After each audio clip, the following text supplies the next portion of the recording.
Good afternoon and welcome into Oregon Trail Park. It is Dodge City A's baseball and a non-league contest in the middle of the day for your Dodge City A's as we get set to go against the Western Nebraska Pioneers.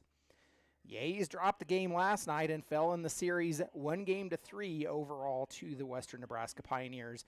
Today, a non-league contest does not count for the league standings, but does in the overall rankings for your Dodge City A's, who enter today's contest 10-20 overall on the season.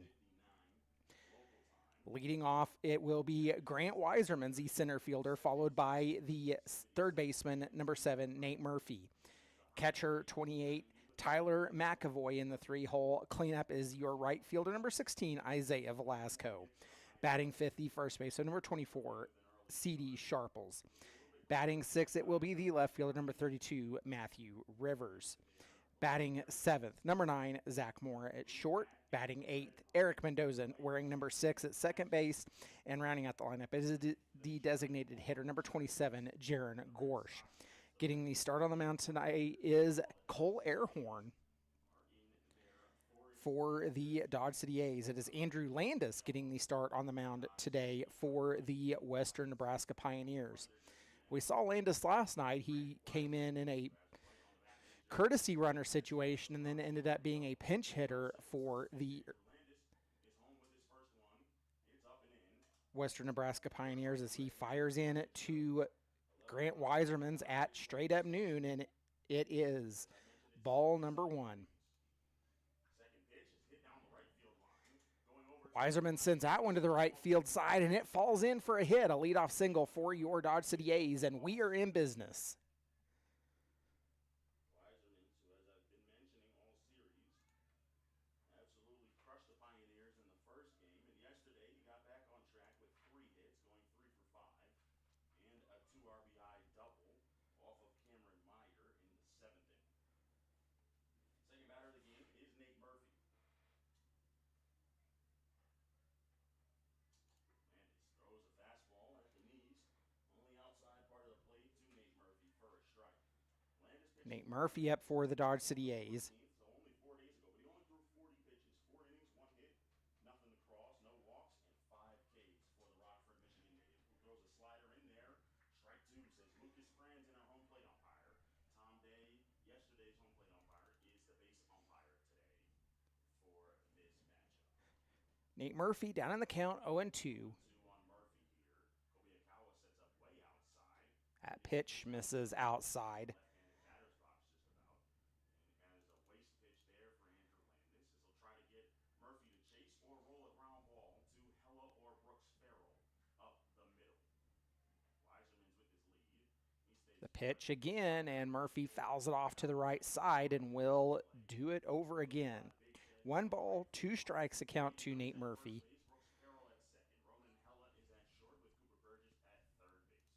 Bevel in left, Weiland in center, and Mooser gets the start in right as Kobayakawa gets set up and gives the sign to Landis on the mound for this 1-2 pitch. 1-2 delivery coming up. Landis goes inside, and there goes Weiserman's as Kobayakawa cannot handle the pitch. And that'll put a runner in second for your Dodge City A's. Not as strong of an arm as Jake Maroney, but an accurate arm. As that'll probably go down as a pass ball rather than a wild pitch. So it's 2-2 here, and a runner on second early with nobody out. 2-2 pitch from Landis. The 2-2 misses high and inside, or outside rather. A batter 4 days ago did Andrew Landis. He'll be going to Oakland University along with Brody Fanistock, who was arguably one of the best pitchers the Pioneers had. The payoff pitch coming from Landis. He takes a look back at third or second and misses high, and it'll be a walk drawn by Nate Murphy. And just like that, the A's have 2 runners aboard. That brings in Tyler McAvoy. McAvoy getting his first action after being ejected at Fort Collins back on Monday. Landis will face Tyler McAvoy.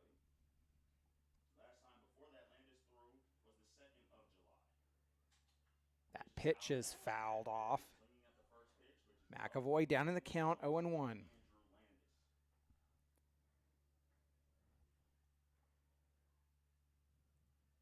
McAvoy was thrown out of the game against Fort Collins. Maybe being disciplined by the coaches. Has sat the first 2 games of this series. He's behind the plate today. The 0-1 from The 0-1 pitch goes outside and low, and the count is now even at 1 apiece. Not a single cloud in the sky here in Gering, Nebraska. Beautiful day for baseball as we play an early one.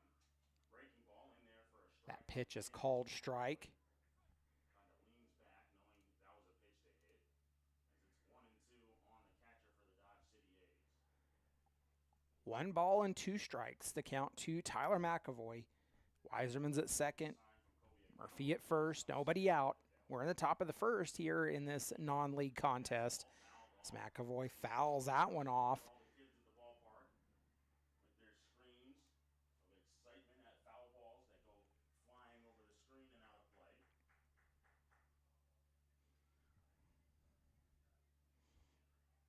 Still 1-2 on Tyler McAvoy. And The 1-2, a breaking ball low and inside. from Landis there. Having to work hard here in the first inning after throwing 40 pitches in 4 innings just 4 days ago. He's already up to 15 when he throws his next pitch to McAvoy without getting an out. The 15th pitch of the ball game, and McAvoy sends that one down the right side. It's going to the right field, and it will fall foul. As it's sliced off the bat of McAvoy and lands in the green grass down the line. So we'll do the 2-2 over again after McAvoy fouls that one off. 7th pitch of the at-bat coming to T-Mac.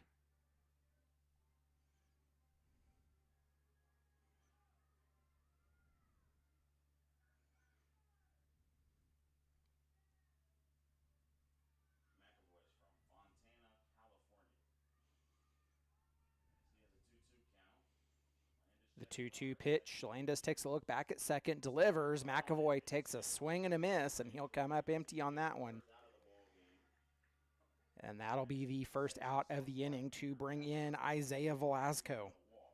And we'll have a tough at-bat against Isaiah Velasco here as Velasco comes to the plate for his first at-bat of the day. The Sylmar, California native goes to school at Cal Berkeley.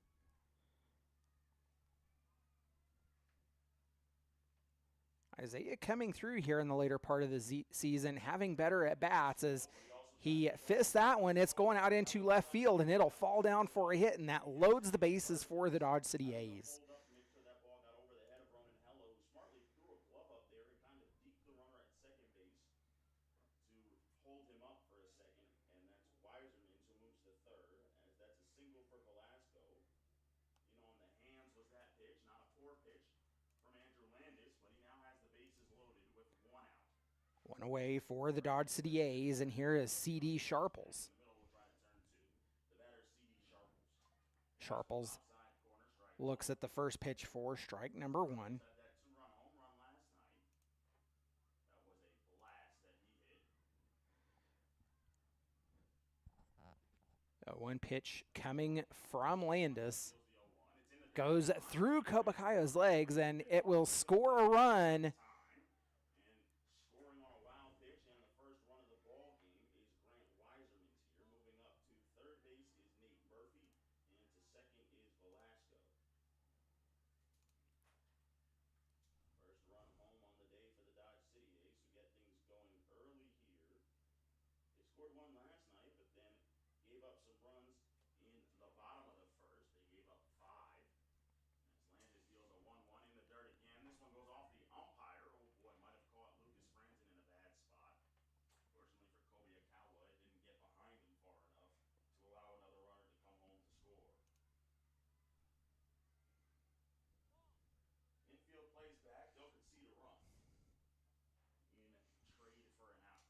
Backdoor slider. Ooh, 2-1 pitch. It misses outside. And that's a smart thing here in the top of the first inning after putting up 24 runs in 2 games to concede a run. You can get an out. Sharples Sharples bounces that one. It's fielded by the catcher. Throw down to first will be in time. and a good And that'll be out number 2, an unproductive out for the Dodge City A's. Hayden Young at first base as he popped the mask off on a ball that bounced right in front of the plate. And now the tall Matthew Rivers comes to the plate as he's in left field today. He's listed as an outfielder, but he played first base in the first game of the series after getting the day off yesterday.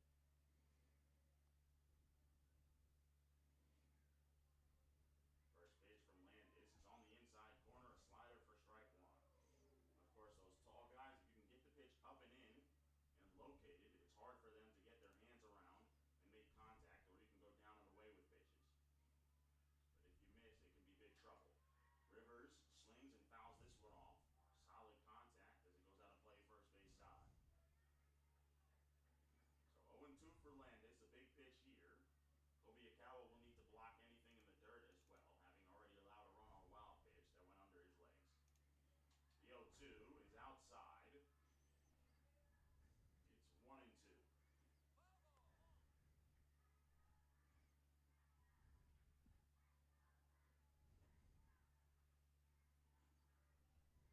The 1-2. Slider cut on and missed. Down on strikes is Murphy. That ends things here in the first. One run home in the inning on the wild pitch. So one run on just 2 hits. No errors and 2 runners left on base. We played half an inning. Rivers goes down on strikes. That will end the inning as the A's strand 2, and we are headed to the bottom of the first. They lead the ball game 1-0. You've been listening to Dodge City A's baseball.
He unfortunately will not get to face.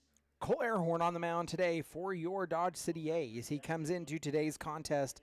He has pitched 26 innings, faced 123 batters, 12 earned runs, a 4.15 ERA, struck out 30, allowed 29 hits, only walked 12, and only given up 2 home runs in that time. That is the stat line for Cole Airhorn as he is set, takes the mound for the Dodge City A's. And what very well could be his final start of the season, as the A's are down to just 3 games remaining after today. The A's will finish up the season on the 22nd, so they will have tomorrow off, which is Friday, and then travel to Liberal on Saturday, be at home against Liberal on Sunday, and then travel to Hayes Monday, and that will round out the 2024 season for your Dodge City A's. Airhorn set to send the first pitch to Landis. Landis, also the pitcher for the Western Nebraska Pioneers, takes a first pitch for strike number 1. At 84 miles an hour from Airhorn, the right-hander from California. The 0-1 delivery coming up from Airhorn The 0-1 is fouled off and quickly down in the count 0-2. on the pitcher from Rockford,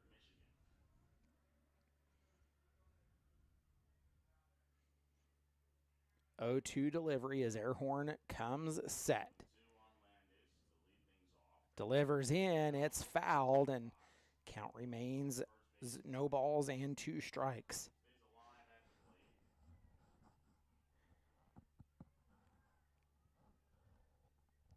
plate. Airhorn doing what he does, and that's pounding around the zone.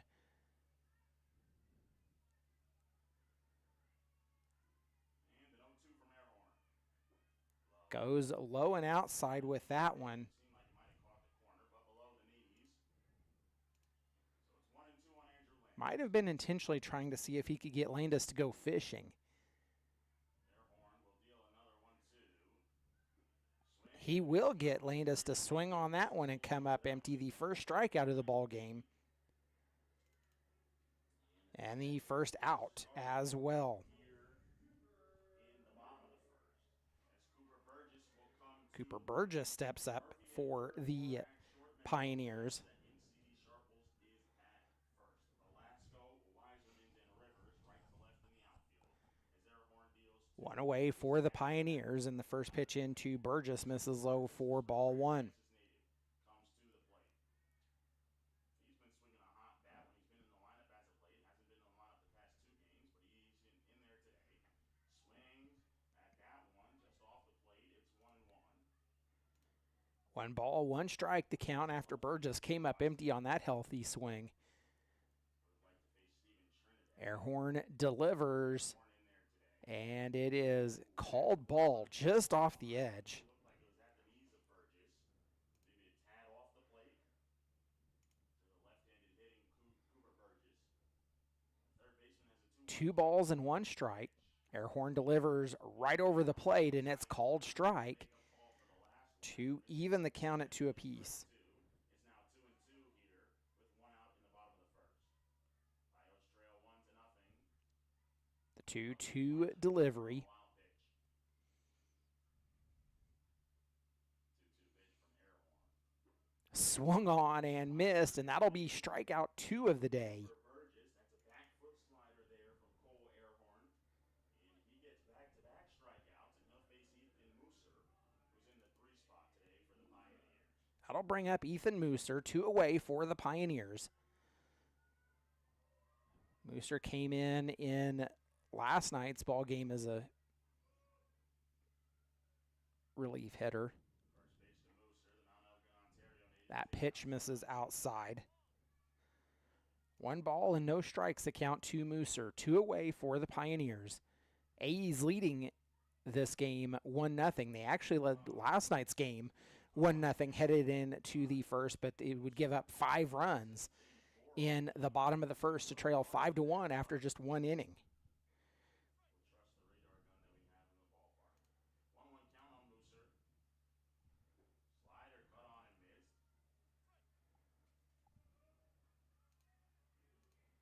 missed. Mooser down in the count 1-2 after coming up empty on the last 2 swings. Coach Chris Isaac. Airhorn comes set. It's a sign from McAvoy. Deals a 1. Delivers. Oh, it is a ball just off the outside edge. That'll even the count at 1 apiece. Leaned over the plate to see that one. It's outside, 2-2.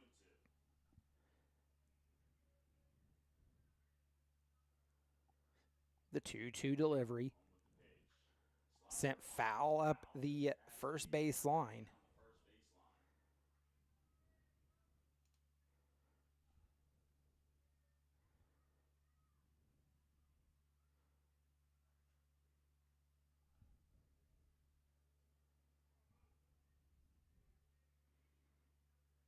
The 2-2. 2-2 again. Swung on and missed, and Airhorn strikes out the side, and we are headed to the top of the second.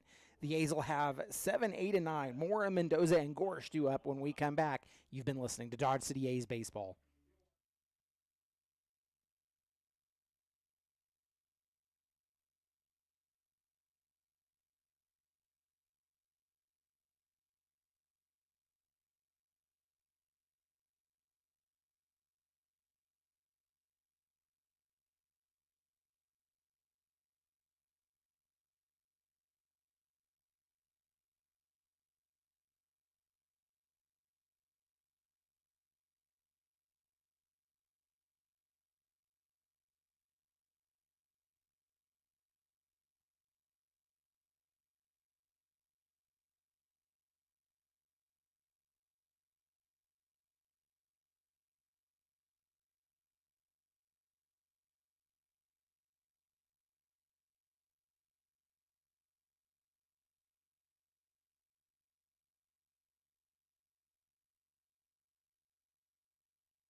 Zach Mora takes strike number one as he leads off here in the top of the second. That pitch is called strike, and quickly down in the count, 0-2. 9.5 innings in our 10-game winning streak. What does that say for you about how this team's been doing recently? Yeah, we've just been, getting out ahead. The 0-2 pitch coming up from Landis goes outside and misses. It's ball number one, as Landis now at 29 pitches on the ball game. Speaking of early, I know you like to get up early and sometimes go golfing. Golfing is a thing for you. Is that something that you enjoy? Mora fouls that one off. Oh yeah, big golfer. Love the courses around here. Count remains 1-2 to Zach Mora. Mora, the shortstop today for the Dodge City A's. Golf's just it's an awesome thing because it's such a mental, kind of just to keep you in check. Gotcha. It's a 1-2 count. The 1-2 fouled into the netting. Moore almost hits his on-deck batter in the head coming off the screen. An impressive inning in the bottom of the first for Cole Earhorn as he struck out the side. Now, how can we get against Cole? Because obviously we've scored 24 runs in the first 2 games of this series. So what are you looking for out of your offense in that third base coaching box? As Landis deals a 1-2 ground. Mora sends that one. It's fielded by the shortstop Hella. The throw to first will be in time. That'll be out number one. For the offense other than the third base coaching box. Yeah, I think we're swinging at good pitches. It's just, it's a little bit of an early start for us. Used to that 6:35, 7 o'clock Yeah. start. So just kind of waking the body up a little bit. But, our approaches aren't bad. One away for the Dodge City A's. Eric Mendoza steps in. He's So it's good to see. We just got to start. ready to go as he takes strike number one. Mendoza, the second baseman. Do you think it's hard for these guys? Because obviously it's a different lineup from our regular lineup that we have in league games. Is it hard for these guys to get into the game today and get themselves going with 0-1 inside and high, and the past 2 weeks or so? count now even at one apiece. It gives them a chance to come out and, kind of show what they got.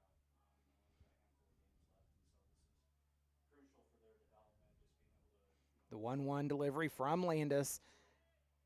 Mendoza checks his swing. They appeal down, says no, he does not go. So it is ball number two.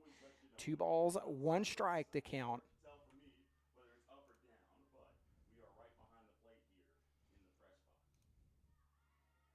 That pitch is high, just above Mendoza's head, and the count now 3-1. Pitches that are up and in this year. Is that a scary moment for you as a coach, seeing a player like that, or what goes through your mind, obviously, because that usually The 3 balls, 1 strike delivery. Called strike off the outer edge. Mendoza thought it was ball 4, but it's called strike, and the count runs full. yeah, no, it's a scary thing, it's Payoff pitch coming as Landis looking in. Gets his sign. Delivers low, and it is a walk for Eric Mendoza. 1 on and 1 away for the Dodge City A's. Brings in the designated hitter today in Gering Gorsh. Yeah. It's hard to come back from, but these kids are, the top echelon of the sport. Absolutely. We came back here and he was about ready to play, but then they had a left-hander, and that was Jake Pacheco the day that we walked them off in that 2-1 victory that started out. Gorsh fouls off the first pitch he sees. Group decision out of the game because it was another lefty which he had been hit by. So, I mean, what goes through your mind, being a former player yourself as well, in terms of if you can understand what these players are thinking and stuff like that when guys go through struggles? Called strike off the outer edge. On Gering Gorsh. Gorsh down in the count 0-2 as Landis reaches 40 pitches in the ball game. 24 have been in 4 strikes. Just a little bit. Just a little bit. It's such a mental aspect to see. Gorsh fouls that when it's back into the netting, and count remains 0-2. Absolutely. And how's it been for you this summer? Obviously, you get to stay at home for yourself, being from here, so you know the area like nobody else. But also, you get to have a good An 0-2 delivery from Landis goes high and inside. up and into Gorsh. And of course, Coach Shane Sharkey. What's that like for you this year? Yeah, it's been an awesome. This is a great group of guys. Just not only player-wise but coach-wise. We go 1-2 delivery coming up. 1 on, 1 away for the A's. Gorsh swings a pitch down low, and it is called strike, and he will be out. It will be out number 2. Yeah, these kids, to turn the lineup over to Grant Weisermans. He's in the leadoff spot tonight. Has been hitting in the 2-hole quite frequently, but moves up into the leadoff today as Shannon Martin gets the day off.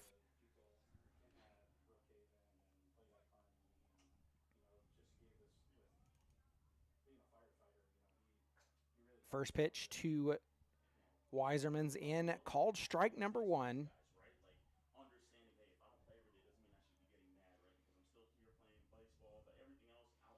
Landis works from the first base side of the rubber, delivers in, and Weiserman swings. It is right at the left fielder, and it is held on by Carson Bevel. It will end the inning, and we are headed to the bottom of the second. The A's clinging to a 1-run lead. You've been listening to Dodge City A's Baseball.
We head our way into the bottom of the second, and it will be 4, 5, and 6 due up for the Pioneers after Cole Airhorn struck out the side in the bottom of the first. The A's clinging to a 1-run lead. Aiden Young steps in to get his first at-bat of the ball game. Cole Airhorn threw just 16 pitches in the bottom of the first, as the first pitch in to Young misses just a hair bit outside for ball number 1.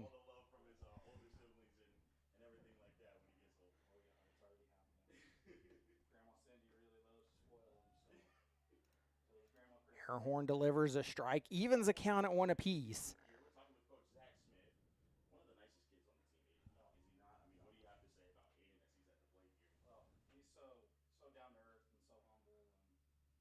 Takes that pitch outside for ball 2. 2-1 the count.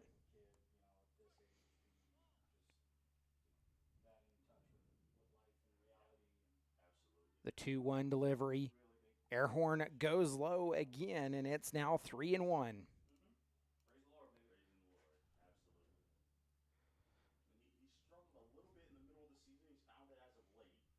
3-1 delivery. Low, and the Pioneers get their first runner of the ball game and a walk drawn by Aiden Young. 1 on, nobody out for Ronan Hella, who steps up to the plate for the Pioneers.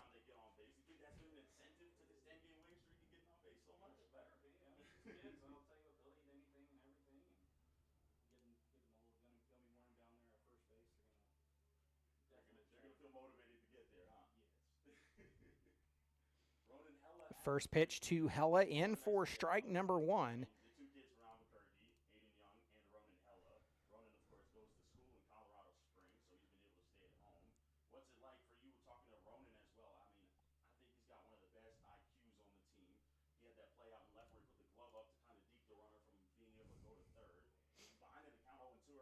Down in the count, 0-2 is Hella. He's so good, just being able to just explain things to other kids.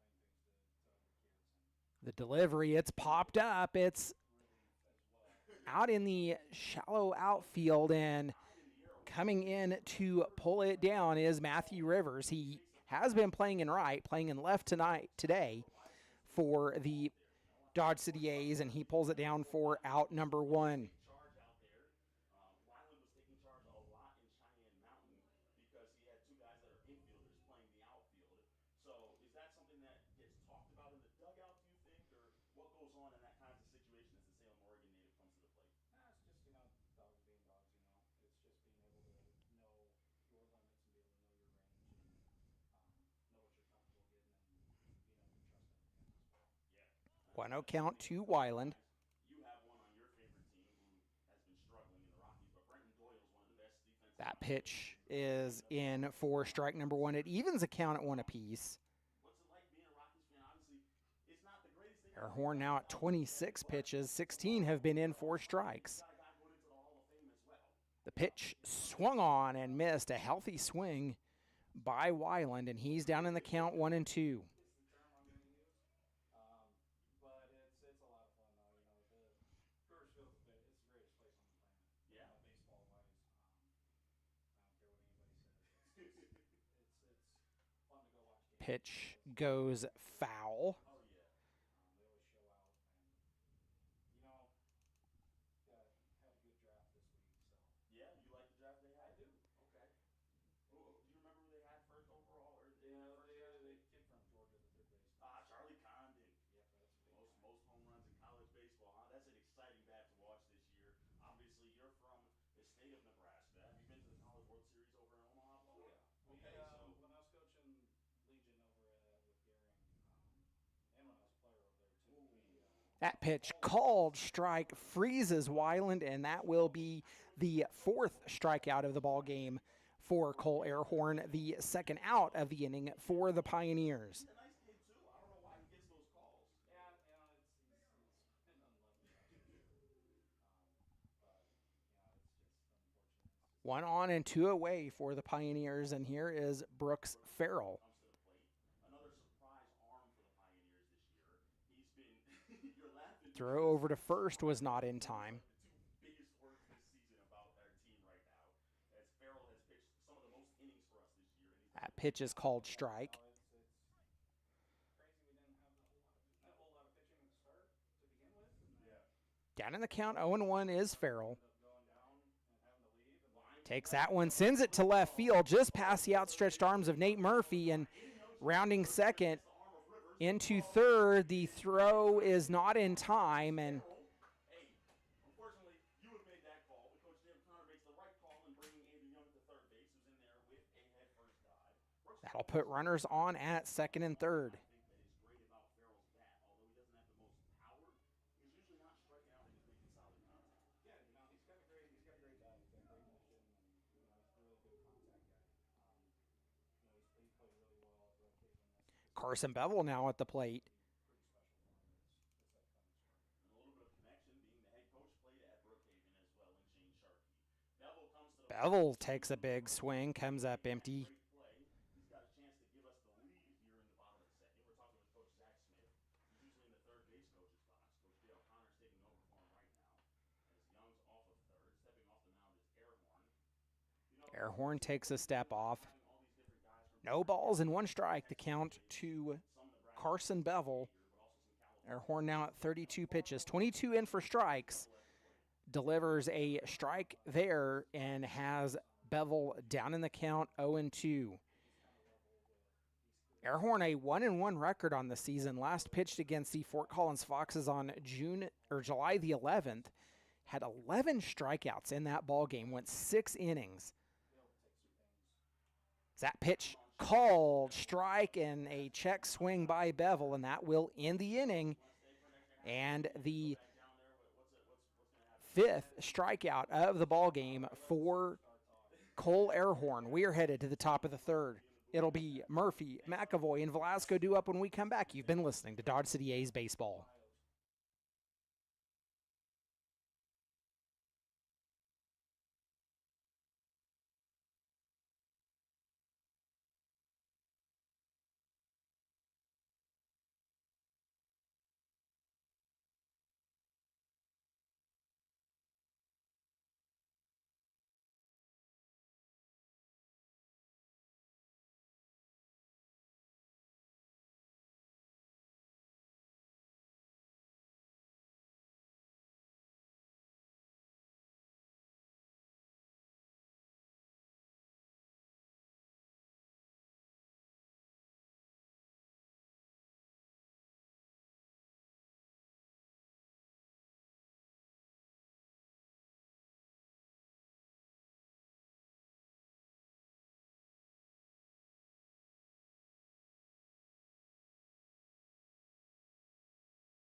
Nate Murphy set to lead off for the Dodge City A's as we worked our way into the top of the third. The A's clinging to a one-run lead. Landis back on the mound for the Pioneers as Murphy takes a swing and a miss on that one. He's down in the count 0-1. For you, because obviously you've got 5 on the season. It's been cool, really. I mean, like I said, Landis now at 46 pitches, 29 for strikes as Murphy makes contact, fouls it off the end of the bat to be down in the count 0-2. Nate Murphy walked on his last time up.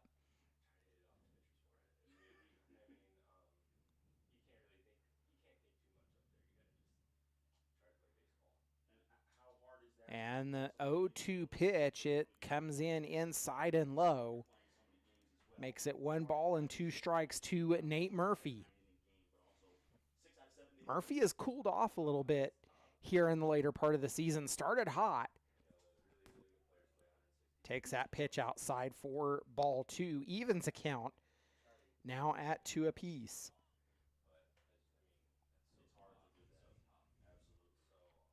2-2 delivery. Landis and Murphy makes contact. Fouls it off again.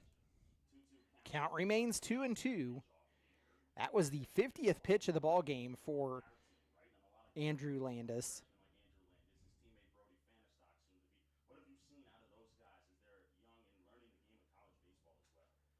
Murphy makes contact and sends it to right field, and it is pulled down. Ethan Mooser there to haul that one down for the Pioneers. Out number 1 for the Dodge City A's.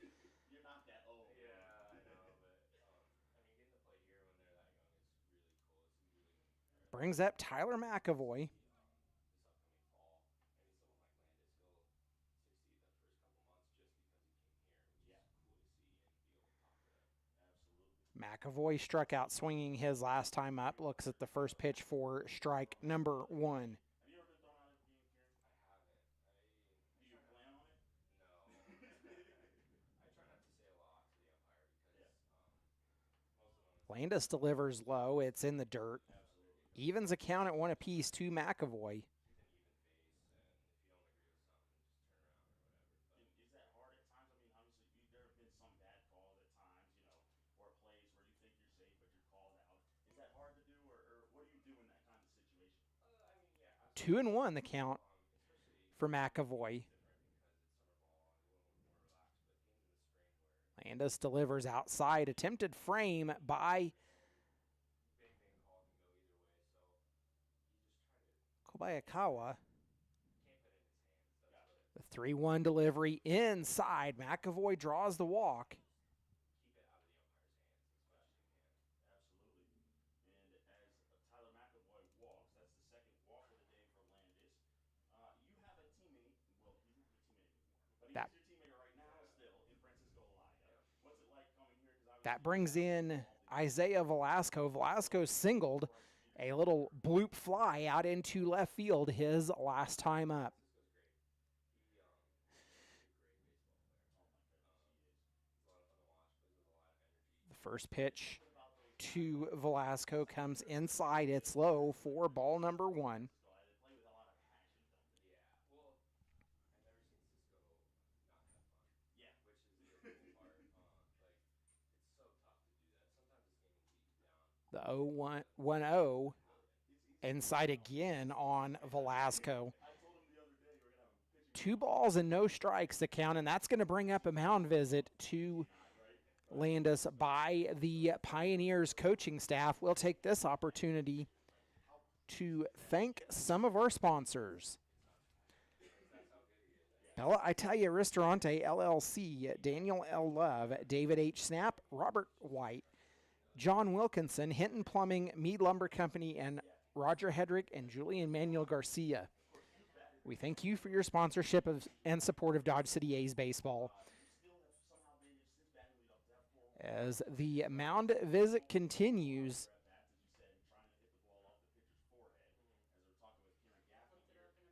How has that been for you? Do you think you want to go to Barry and be like, hey, can I hit leadoff, please? Because I've been doing well. so the A's in their final non-league contest here. The A's 1-4 in non-league play. Their one win in non-league comes against the Hayes Larks. They beat the Hayes Larks on opening night at Dodge City and then would fall to the Larks and both games to the Liberal BJs. They would also fall in both games to the Derby Twins. That pitch is a ball. 3-0 the count to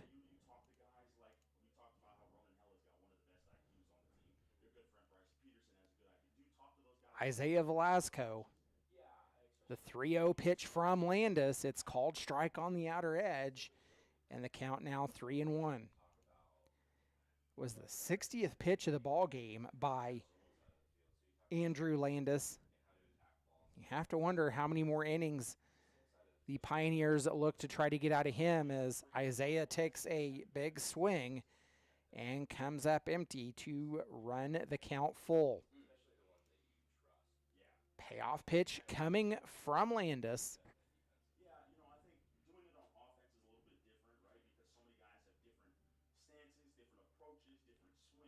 The payoff pitch.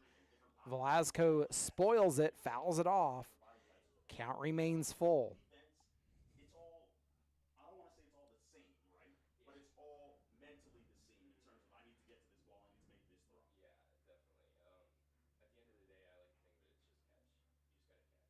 The payoff again as Landis took a look over at first. Delivers, it's ball 4 outside, and that puts runners on first and second now for the Dodge City A's. Brings up C.D. Sharples. Sharples grounded out his last time up.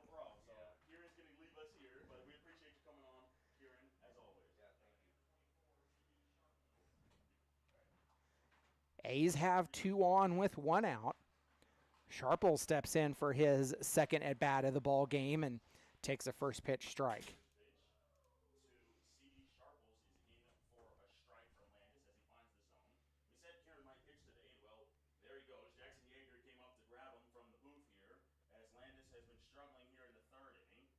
That pitch inside and low, and it's now 1-1. The count to C.D. Sharples. The A's with 2 on, only 1 away, looking to try to add to their lead and spoil a 10-game winning streak of the Pioneers. Grounded up the middle, fielded by Hella. He'll throw to first, and it is a double play. That'll end the inning as we head to the bottom of the third. You've been listening to Dodge City A's Baseball.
Jin Kobayakawa due up for Outside, it's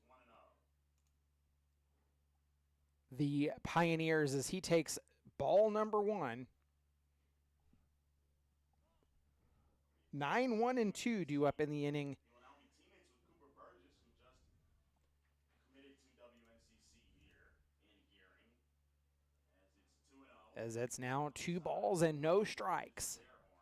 Airhorn, Airhorn delivers high and in. It's now 3-0.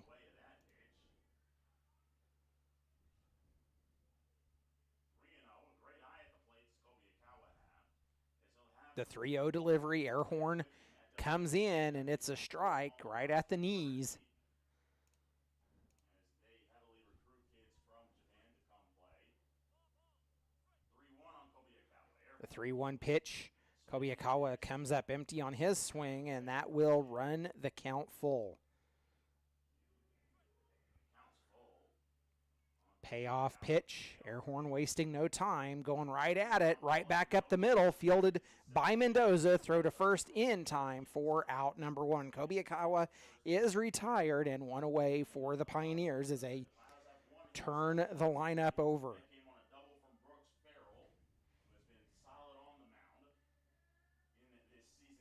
Brings up Andrew Landis. Landis, the pitcher today for the Pioneers. He went down swinging, and that 1-2-3 striking out the side by Cole Airhorn. Takes the first pitch, pops it high. It's out into left center field. Weiserman's ranges in, pulls it down. 1 pitch, 1 out, 2 away now for the Pioneers.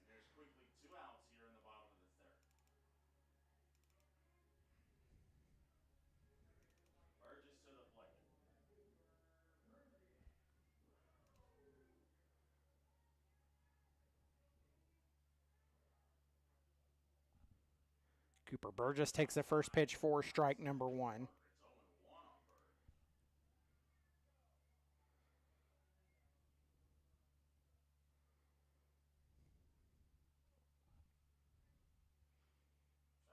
As that pitch is fouled off. He's down in the count 0-2.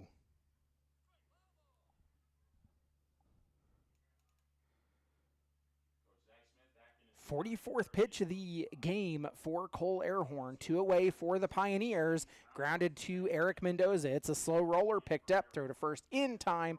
That'll do it. The Pioneers go down 1-2-3, and we are headed to the top of the 4th. The A's clinging to a 1-run lead. 6, 7, and 8. Rivers, Mora, Mendoza due up when we come back. You've been listening to Dodge City A's Baseball.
Pioneers make a pitching change, and they go to Kieran Gaffney.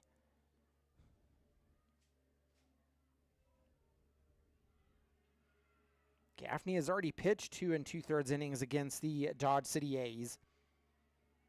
Has a 3.38 ERA against your Dodge City A's as well.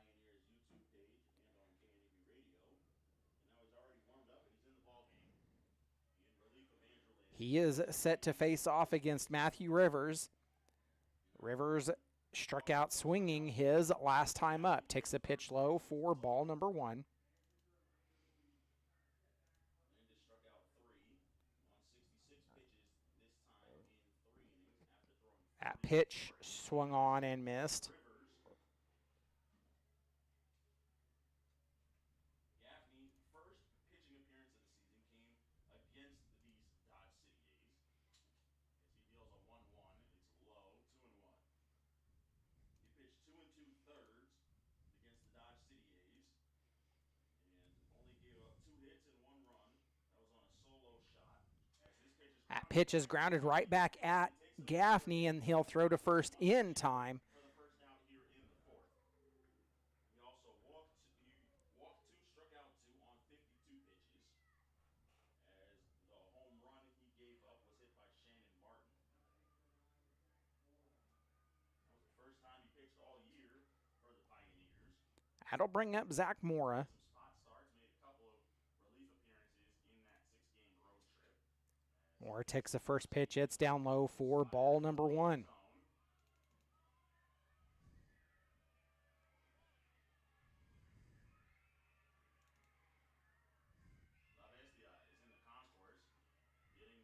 Mora fouls that one.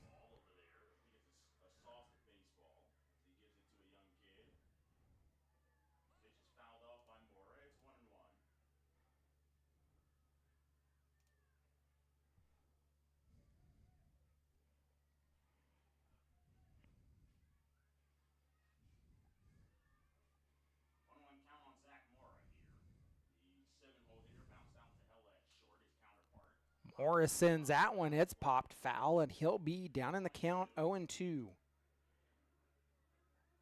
The stands behind the first base dugout occupied by the Dodge City A's full of little kids.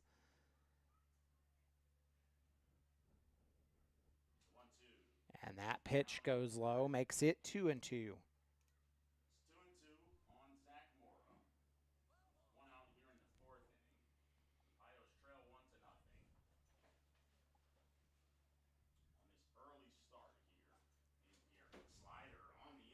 Pitch is called, strike, freezes Mora. He's mad at himself.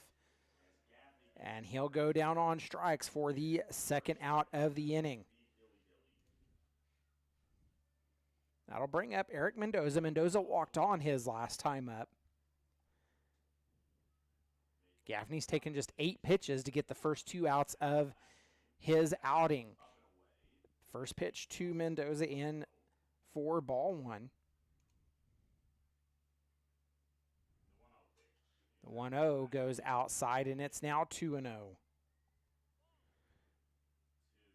second baseman who walked his first time against Landis, who walked 4 batters, but he only gave up the 1 run in the first inning.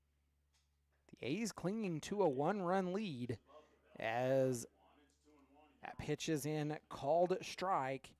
2 balls, 1 strike, the count to Eric Mendoza. And he'll take a ball low. It'll get away from Kobayakawa for ball number 3.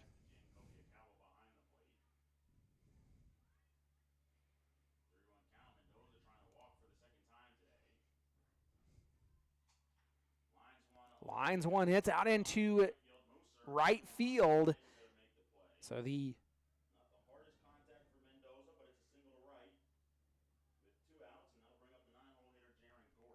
third hit of the ball game for the Dodge City A's. 1 on with 2 away, and the designated hitter Gering Gorsh at the plate now for the A's.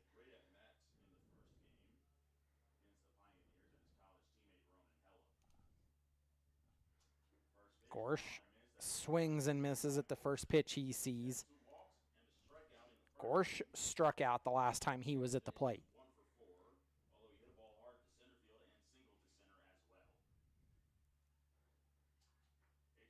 Pitch called, strike off the outer edge. On that first swing.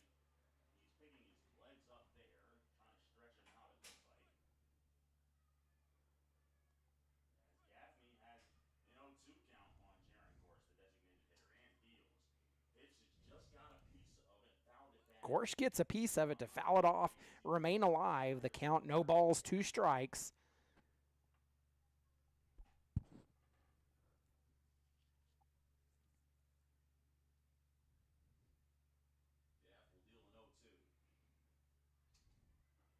Gorsh swings. He'll come up empty. It'll be a strikeout, and that will end the inning as we head to the bottom of the 4th. Cole Airhorn set to return for the Dodge City A's. We'll be back after this. You've been listening to Dodge City A's Baseball.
Ethan Mooser leads off as we are headed into the bottom of the 4th. Cole Airhorn back on the mound for your Dodge City A's and delivers a high ball 1 to the outside to Mooser, who struck out his last time up. Leadoff spot, so he's back in his normal spot in the order. The 1-0 is cut on and missed by Mooser. Cut on and missed, and that will even the count at 1 apiece. Although it does look harder than that from behind the plate here. 1-1 delivery. The 1-1 pitch is fouled off. Fouled off by Mooser, who is down in the count 1-2. It's 1-2 here on Moose, who struck out his first time. Of course, Airhorn struck out the side in the first. And it's 1-2. Outside, 2-2. Airhorn misses just outside with that one. It's 2-2.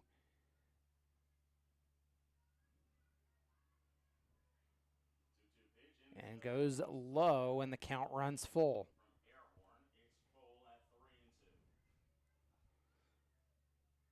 3-2. Payoff pitch coming from Cole Airhorn.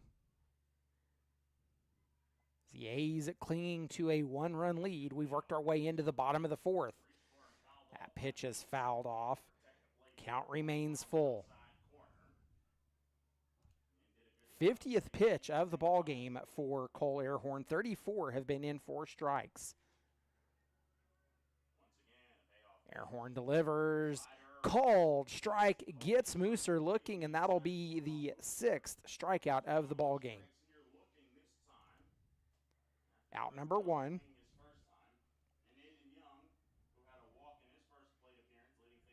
Second inning when we were talking with Coach Zach Smith. Will come to the plate here. Aiden Young steps in, walked on his last time up, one away for the Pioneers. Just have one hit on the double from Brooks Farrell just over the glove of the third baseman Nate Murphy. The first pitch from Airhorn. First pitch up. A little high and inside for ball number 1. 1-0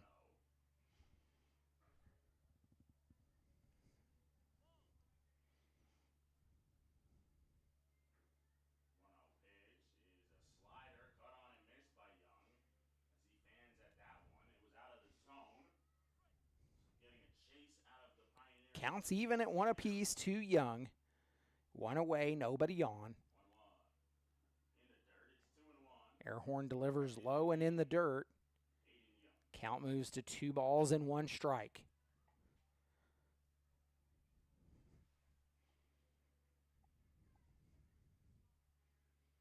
2-1 pitch. Front hip slider. It's 3-1. Hey, Justin. Is 15 not Carson Johnson anymore? It's Matt Hazard? Okay. 3-1. Below the knee, second walk. Airhorn misses with a 3-1 pitch, and it's a walk drawn by Aiden Young to put a runner on with 1 away. Ronan Hella steps up. Left center. That was caught by the left fielder Rivers. Hella flew out to Rivers his last time up. For the A's, Rivers in left, Weiserman's in center, Velasco in right. Murphy, Mora, Mendoza, and Sharples third to first across the infield. Airhorn on the mound. McAvoy behind home plate as they throw over to first, not in time. The A's 1 run on 3 hits. They've stranded 5 runners so far in this ball game. That pitch is in for strike number 1 to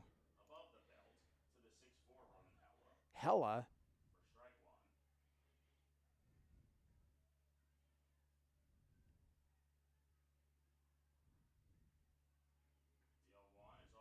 The 0-1 framed by McAvoy, but off the plate, called ball. It evens a count at 1 apiece.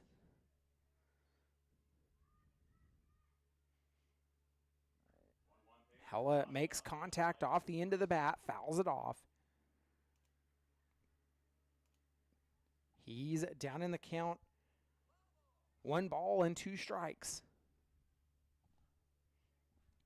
60th pitch of the ball game coming for Cole Airhorn.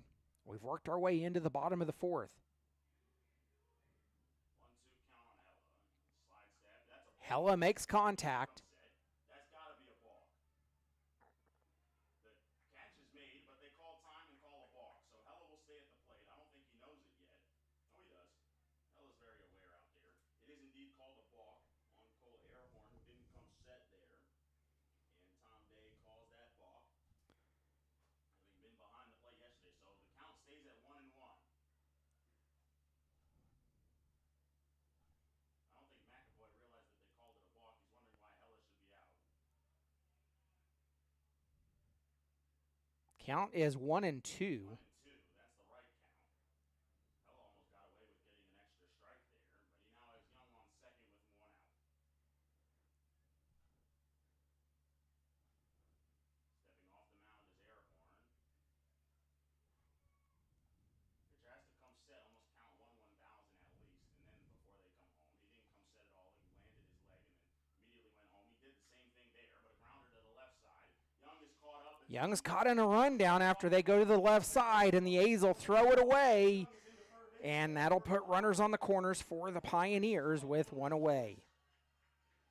As they had Young caught up, as he was dead to rights between second and third, but now he'll move up to third base on what will go down as an E4. Mendoza needs to catch that ball at second base on the throw, even if it was a little bit wide. The scoreboard rules it as a fielder's choice. My colleague to the right says E4. The day for the Pioneers, but Cole Weiland comes to the plate with runners on the corners and 1 out. Middle infield will try to roll a double play. Murphy plays back at third as well. The first pitch is on the outside corner. First pitch in to Weiland for strike number 1.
1-2 is delivered outside. It's 2-2 to Weiland. McAvoy to snare that one. 2-2 on Cole Weiland. Hello probably will be off with this pitch after taking a bit of a break, I guess you could say. And the 2-2, there he The goes. 2-2. Hella goes. The throw down to second, and he is safe. It comes out of Mora's glove, and that'll score a run, and that ties the ball game. The ball came out of the glove of shortstop Zach Mora, who is frustrated and walking around the outfield grass out there. As it was a called strike 3 on Cole Weiland. And then the throw down to second base was perfect and on the bag. And Morris tapping his chest saying, my bad, my bad. Rightfully so, as the ball was a perfect throw and in the glove of the shortstop. And it held his foot and basically knocked it out. And it rolled away far enough for Aiden Young to score. So technically, I believe Aiden Young will get credited with a stolen base, although it wouldn't really make sense since the ball came out of his glove. He comes home on the play, 1-0 outside on the first pitch to Brooks Farrell. Hell at second with 2 outs. Farrell skies one to right. Farrell pops that one up, and it's going to right field, fielded by Isaiah Velasco. That will end the inning as the Pioneers tied this one up. We're headed to the top of the 5th. Back at the top of the order with Weisermans, Murphy, and McAvoy due up when we come back. You've been listening to Dodge City A's Baseball.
As the top of the 5th, rather, as Gaffney's on the mound. Surprise guest in the booth is Luke Nowak. How you doing, Luke? Doing great, Jeff. How are you? I'm good, I'm good. How's it been for you? Obviously, it's a day off. And Back at the top of the order with Grant Weisermans. He's 1 for 2, flew out his last time up. First pitch delivered for ball number 1. One place for too much time and not do a whole lot, but since it's Kids Day, we get the chance to go up there, talk with them, sign up. Gaffney delivers. It's outside and has a 2-0 count now on Weisermans. He makes contact, sends it popped up. It's going into foul territory, and it will drop. Next one is tough. You fortunately don't have to deal with that out there in left field, but I know you do deal with it sometimes during BP. How hard is that as an outfielder? The sun is no joke. That's your biggest enemy. I mean, you got the sunglasses, you can put the glove up, but at times it doesn't help. Yeah. Once it gets stuck in there, it's hard to come back from. But, it's just one of those things that where you got to practice it and work through it because it's not something that's going to 2 balls, 1 strike to count to Weisermans. Plate as well. Something that you felt like wasn't going to go away was your struggles at the plate, but you found it so far in this series. What's changed for you at the plate as you've had a lot of hits recently? Weisermans makes contact. A line drive snared out of the air by Cooper Burgess, and that'll be out number 1. By Weisermans for the first out. You found yourself at the plate as of recently. How's that been for you? Obviously, you've got, I think, 4 or 5 hits this series. Brings up Nate Murphy. Murphy It was a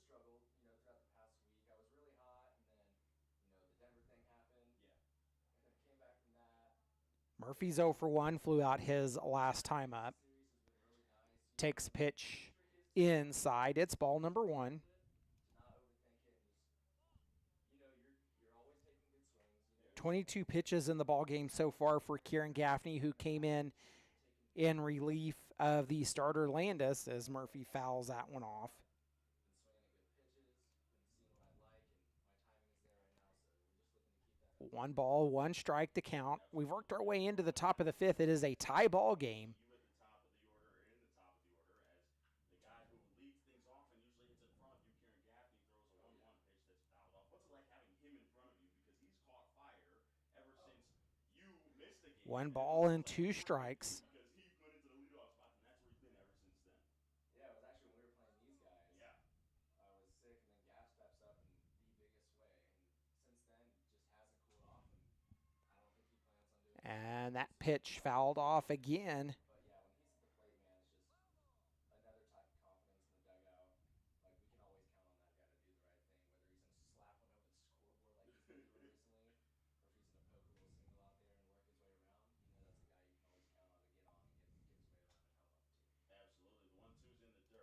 And, well, let's be honest, Luke, another guy that the team can count on is you. In situations this year where we've needed to win and somebody to get a hit, you've had 3 walk-off hits this season. What's that feeling like for you? Because obviously we've had 5 on the season. Gaffney's got 1. Mooser's got 1.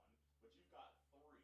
So what's that like? Murphy makes contact, sends it foul up the third base line, and the count remains 2-2. The A's now in a tie ball game after the error on not Eric Mendoza, but the error to Zach Mora that scored a run. Gotcha. Is it one of those moments where you kind of zone out or like black out, one of those things where like you can't really focus on anything but the pitcher and you? 100%. That's like when I look over at Coach Starkey, he just says hit a double. I'm like, all right. But once I get in that box, all I'm worried about is Murphy makes contact again. It's to the left field side. It's going, and out of here. A solo shot for Nate Murphy to get the A's back in the lead again. They lead the ball game 2-1. Left field for Nate Murphy gives the A's a 2-1 lead here in the 5th inning. Luke, we're on a 10-game winning streak, man. we are. How exciting has that been? How fun has that been? It's not been league play all the time, but 10 games is 10 games, man. Oh, 100%. We went through a couple week span where we're playing the toughest teams in the league, and they're kind of running through everybody. And I feel like from what we've seen between the scores that are being posted, we put up a really good fight against those teams. We've been one of the few teams that's been able to knock off the DJ. Tyler McAvoy steps up now. He's 0 for 1, walked on his last time up. Coming off that stretch, catching some of these teams, even not in league play, but just being able to get 10 in a row, like, it doesn't matter who you play. 10 in a row is 10 in a row. Absolutely. And so morale's never been higher. Everybody's pumped up to be here. It's not like we've never worked. McAvoy makes contact. It's headed out to left field. Dropped. It'll be a hit. What's it been like for you? Obviously, that was in left today. You're in left field usually. Have you talked to him at all in the dugout since the start? 'Cause obviously, he made a diving play. You might have been, hey, you don't need anything from me because you're good out there. But what's it been like for you in talking? One away for the Dodge City A's. 1 run in as they lead this ball game 2-1. That was the 5th hit of the ball game as it brings in Isaiah Velasco. Velasco's 1 for 1, a single and a walk in the ball game. That's just reaction. Gotcha. But it's more of an alignment thing. Positioning. Velasco takes the first pitch low and inside. It's ball number 1. Who's on the mound, like when Cam's on the mound and the righty's at the bat, I'm going to go a little bit more full side. Right. With his slot, he doesn't throw as firm as the other guys, and he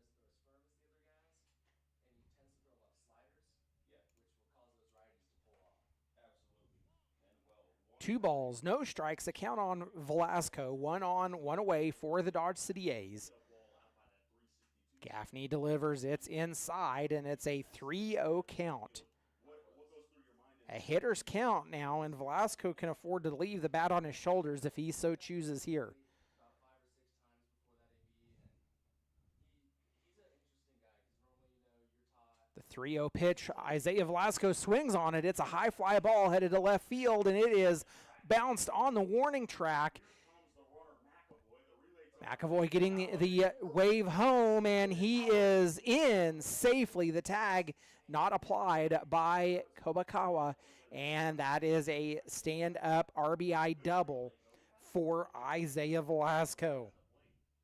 Had a bunch of them, bunch of good throws from the guys, and just being able to do that, it's a lot tougher than what people think. That's for sure.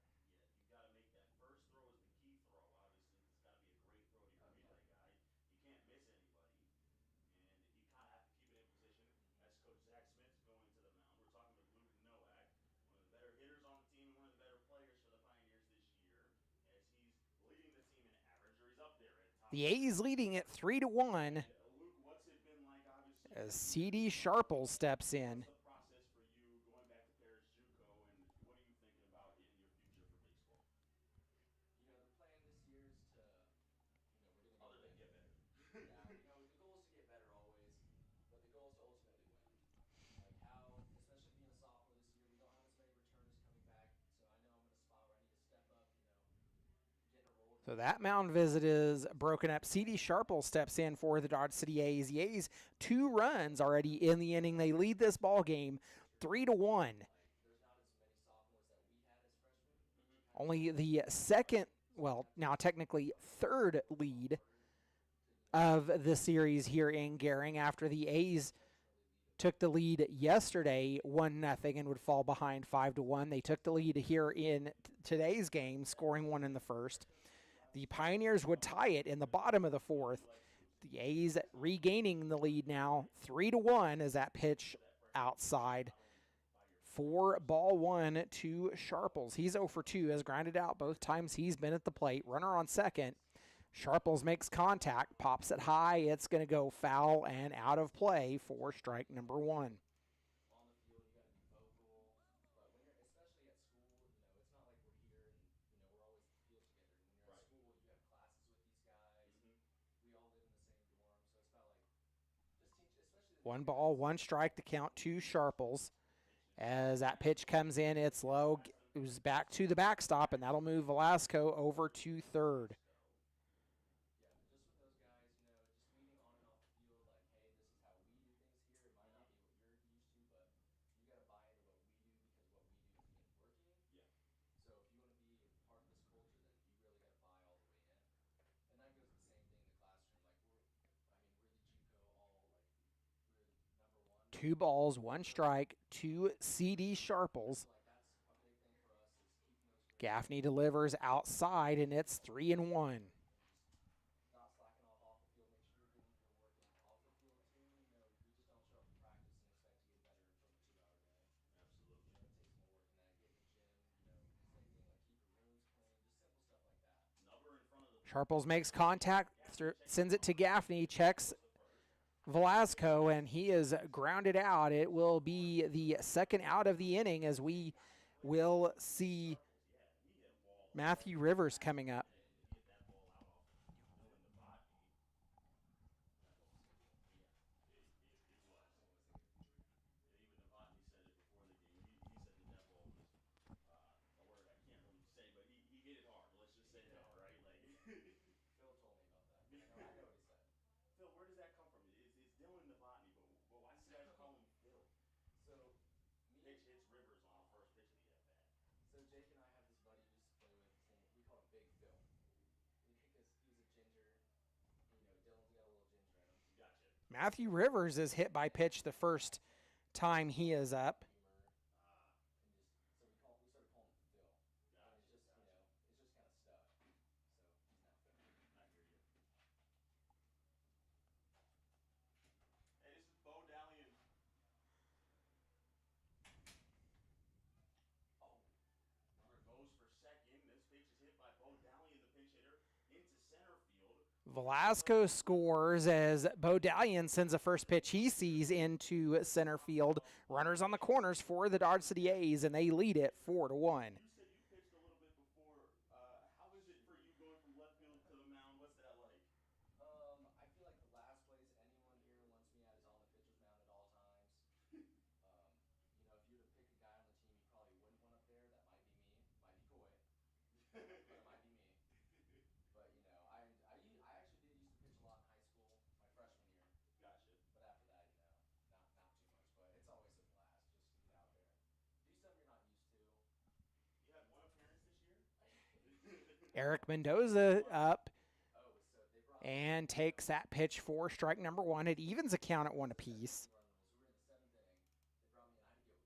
So we were in the 7th inning. They brought me in. I had to get 1 out. And I threw 7 straight balls. And I was like, oh my goodness, I'm actually going to blow this run rule. And then I gave up a That shit is the ton worst of feeling, is it not? Oh. When you have the run rule in your grasp and then you give Yeah. up a run and you got to play an extra inning. No, so here's the thing. That whole 1-2 count to Mendoza. completely 100% Coach Sarkis's fault. He told me to get hot in the 4th inning. I'm hot. And then he's like, all right, sit down. You're not going in. I was like, all right. We got 1 out left. He's like, yo, are you good? Nope. He's like, all right, get out there. I was like, are you serious? So I didn't throw the ball. Mendoza checks his swing, goes down, and that will move Dalian over to second. Bodalian. You think he went around there? I think that's like the most guessing call ever. And the count now full. How can you see a bat move at that speed and make a call? 100%. They get him, it's as much, it's a The hard payoff pitch That's why it's misses inside, and that'll load up the bases for the designate. Well, it's not Gering Gorsh anymore. It's going to be Jake Vassell. they're that close. Because when someone check swings, like you can tell when they have the intention of going all the way around, Right. and when they don't. Because some not leave a guy short to get So Jake Vassell's going to step in for Jaron Gorsh. It's also like part of looking at Bases loaded with 2 away for the Dodge City A's. if the bat's still out there, well, he probably didn't hold up. Vassell makes contact on the first pitch he sees. It's popped up, being called for on the right side and pulled down by Brooks Farrell. That will end the inning. The A's leave him loaded, but they have a 4-1 lead as we head to the bottom of the 5th. You've been listening to Dodge City A's baseball.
Carson Bevel leads off for the Pioneers in the bottom of the 5th.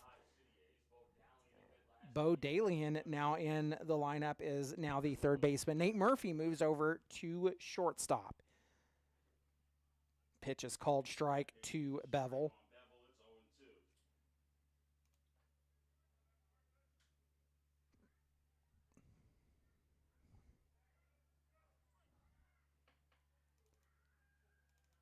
Down in the count, 0-2. That pitch low. Bevel struck out looking his last time up as the Pioneers still working their second trip through the batting order.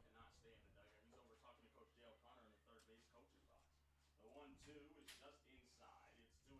He's probably trying to convince Coach Joe Connor to let him pitch in this ball game.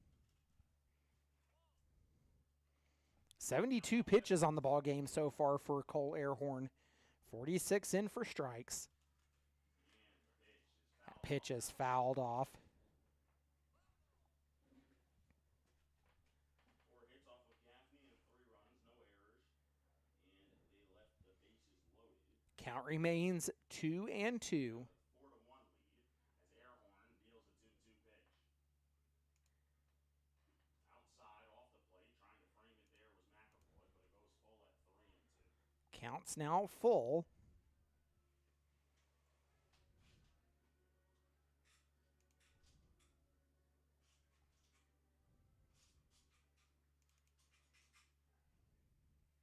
Payoff pitch. Ooh, it's Called strike 3. corner. That is strikeout. Strikeout number 7. Justin, he's got 8.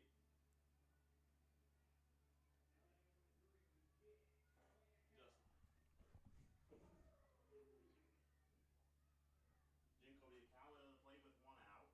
Strikeout number 8 as the catcher takes a swing and a miss down in the count 0-1. Kobiakawa grounded out to second his first time.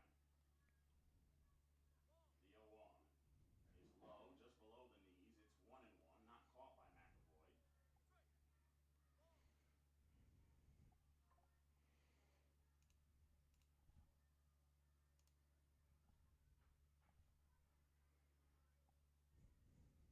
One pitch. Breaking That ball, pitch timing in, out and Kobiakawa. time is called by the home plate umpire. 2-1.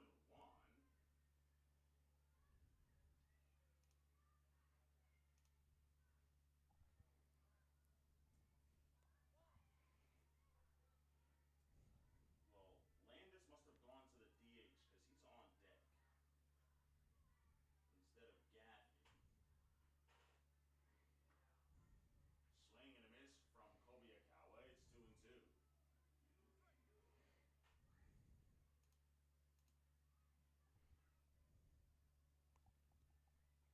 Of course, that's the Ohtani rule in effect right there. Liner to right. Velasco going back. It's over his head. Velasco over his head.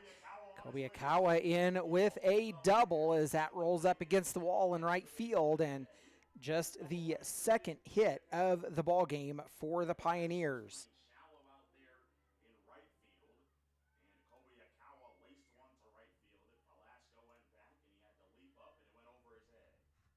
E.J. Barnes will run for Kobiakawa at second base.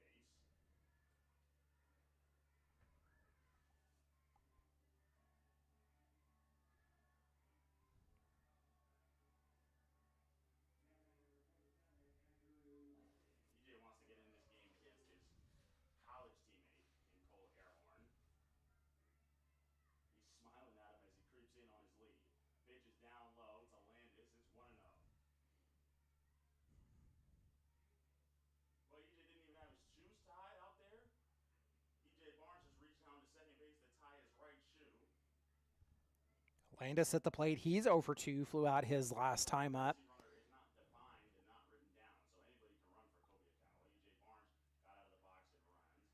And this pitch is fouled back by Landis. E.J. wanted to go for third. See if he tried to swipe third here. As Murphy now creeps in behind Barnes. It's a 1-1 count on the Rockford, Michigan native.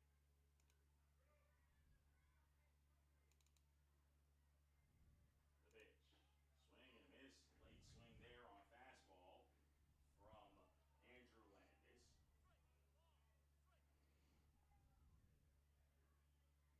As he calls time, and it's 1-2 on Andrew here as we play in the bottom of the 5th. The Pioneers trail 4-1 after a 3-run top of the 5th for the Dodge City A's. 4-1 lead for the A's. Airhorn takes a look back at second, delivers. It's ball 2 2-2 on Landis. to even the count.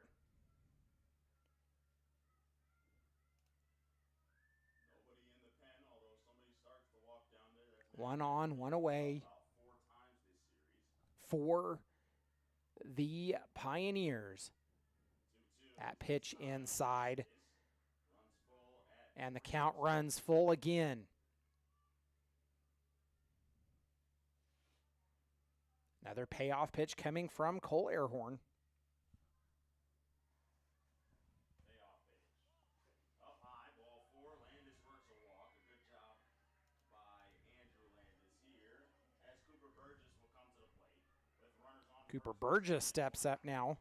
Pitching mound visit for Coach Chris Isaac. He is 0 for 2, grounded out his last time up. The Pioneers have him loaded, or no, have runners on first and second. And that's going to bring up a mound visit between Coach Chris Isaac and the entire infield.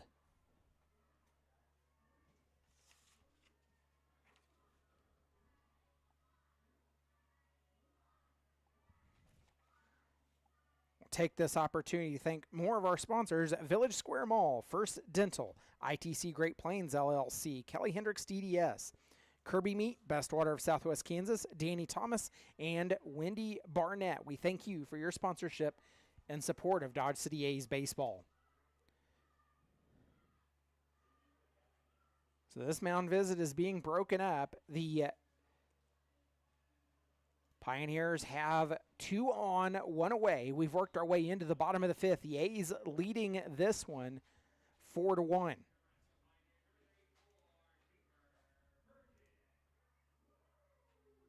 to the dugout is Coach Chris Isaacs. And Cooper Burgess is at the plate.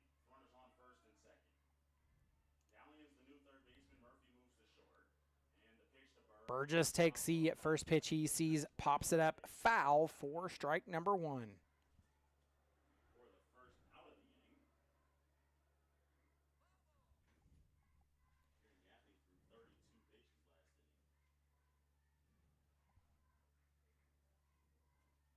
Barnes off a second. He deals an 0-1 pitch, does Airhorn to Cooper Burgess. It's outside, it's 1-1.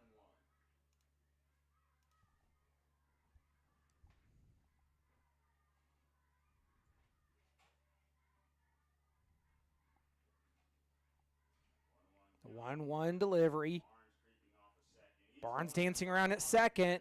They'll throw to third, and not able to apply the tag is Bo Dalian, and that'll move a runner over to third. Barnes there as EJ steals third base. Second mound visit of the inning.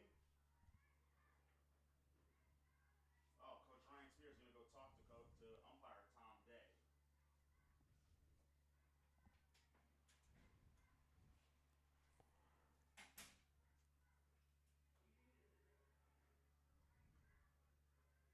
Not sure what he asked him about, but it's EJ Barnes with the stolen base at third.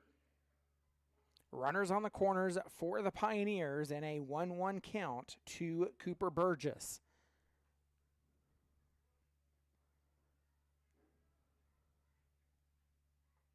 A's have their largest lead over the Pioneers in this 3-game series here in Gering right now.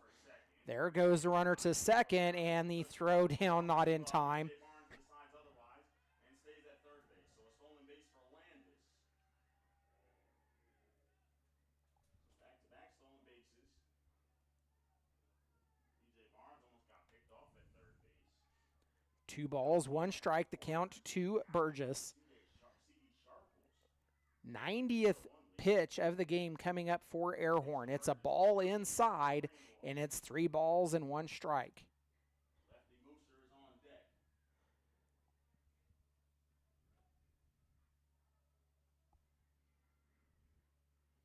3-1 pitch. Runners on second and third now Inside, it's ball four. is ball number 4 Bases here in and loads the bases. Mooser will come to the plate.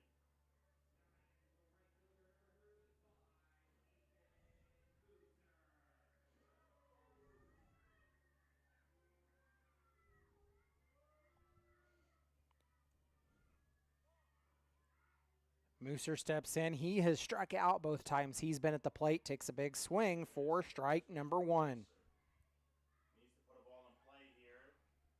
Pioneers just have 2 hits, 2 doubles. One from Brooks Farrell, one from Jacoby Akawa.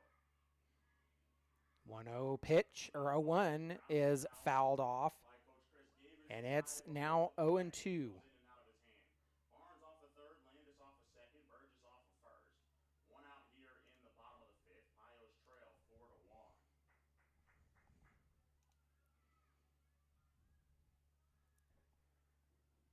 Big pitch coming up from Airhorn. The 0-2 delivery outside. It's 1 ball and 2 strikes to Mooser. Bases loaded with 1 away. The A's could go for a big twin killing here. 1-2. Mooser sends it out into center field. It'll drop for a hit. 1 run scores, a throw home. Smartly, Burgess is caught up in between second and third. He gets back just in time. So that'll leave the bases loaded as the Pioneers get their 3rd hit of the ball game and score their 2nd run. The A's leading it 4-2. And it's 4-2 now. Good job by Coach Jay O'Connor on a good throw from Grant Wiserman. You don't want to run yourself into an out at the plate when you're already down in the ball game, especially with the bases loaded. So moving to second was Burgess. He almost got caught up though. Landis goes to third. He got a good read on the ball, but Wiserman. Aiden Young steps in. He has no official at bat, has walked on both times. A swing and a miss, and down in the count 0-1. So he's been seeing it out of the hands of Cole Airhorn. 96th pitch of the ball game for Cole Airhorn. He went over 100 in his last outing against the Fort Collins Foxes back on July the 11th. He also had 11 strikeouts in that ball game as well. He's at 8 strikeouts so far in this one in the bottom of the 5th. That pitch called ball. Evens a count at 1 apiece. Bases still loaded with 1 away. It's a 4-2 ball game in favor of your Dodge City A's. Airhorn delivers outside again, and it's 2 balls and 1 strike.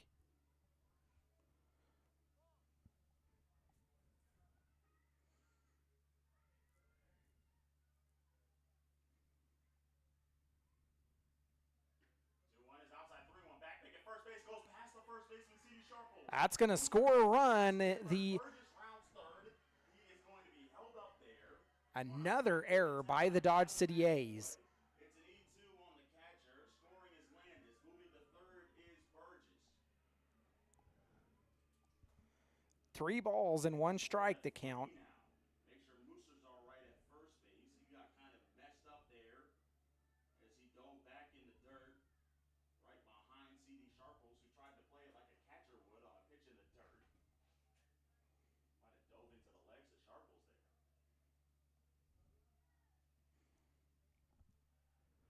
3-1 pitch. Ooh, on the outside corner for a strike. Looked like it might have been a little bit off. Count runs full. See if Mooser goes. He does. The 3-2 is caught on and missed. He goes for second. He's in there with a feet first slide. Young is down on strikes, however. Second strikeout in the inning already. Giving him 9 on the day as Mooser swipes second. Ronan Hella will try to pick up his good friend. And tie this ball game or give the Pios the lead as he has the go-ahead run in scoring position here. Swing, ground ball to third. Oh my goodness, just That pitch sent foul by Ronan Hella. It's a foul ball by about 6 inches there for Ronan Hella, and it's 0-1. Coach Jay O'Connor was telling Ethan Mooser to get more on his secondary lead. He wanted to score on a ball to the outfield.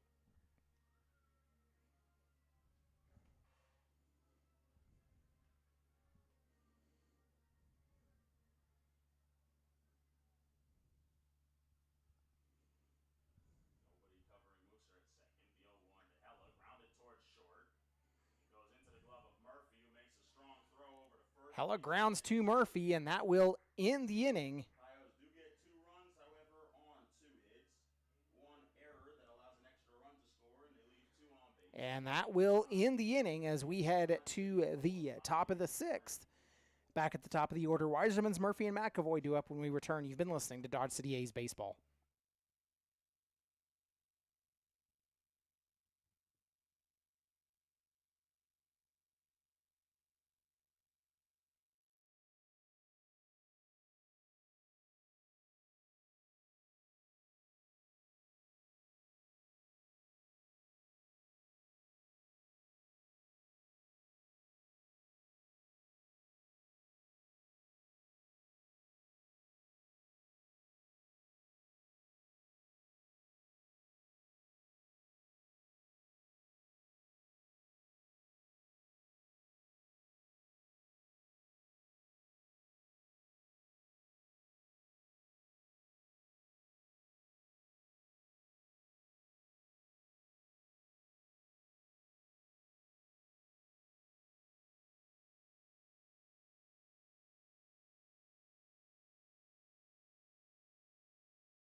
Francisco Laya takes over the mound for the Pioneers. It's Grant Weiserman's leads off, and it's 1 ball and 1 strike. Or on the 1-0 pitch,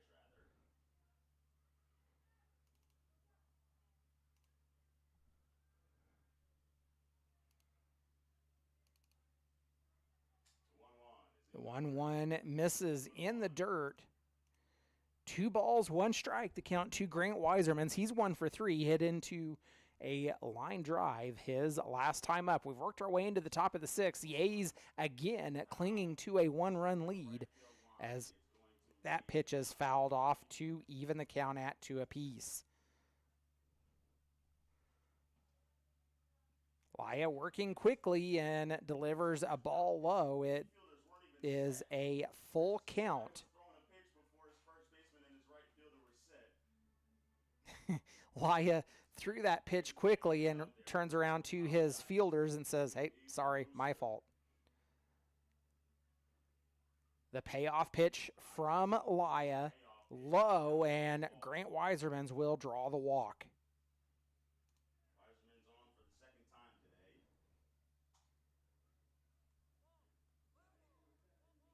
Murphy will come to the plate. That brings in Nate Murphy. Murphy's 1 for 2, hit into his home run the last time he was up. The Pioneers scored 1 in the 4th, 2 in the 5th. Your A's 1 in the 1st, 3 in the 5th. So the A's looking to slow down some momentum for the Pioneers here. They're also trying to spoil a 10-game winning streak. That pitch called strike.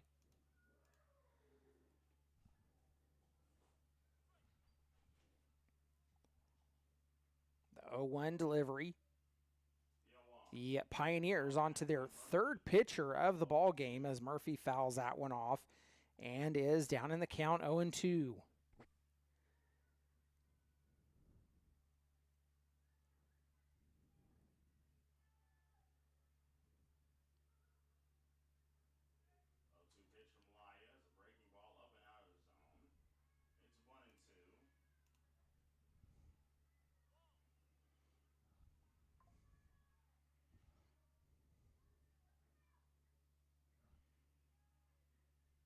1-2 pitch. 1-2 Murphy slider. takes it. It's inside, and that will even the count at 2 apiece. Above the zone.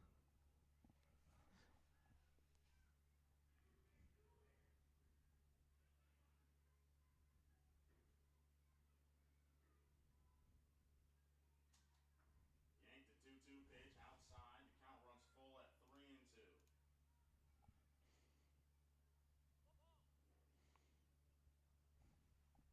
Another full count worked here. Payoff pitch. Laya delivers. It's high inside, and back-to-back walks put runners on with nobody out. Here in the sixth. Brings up Tyler McAvoy. McAvoy's 1 for 2.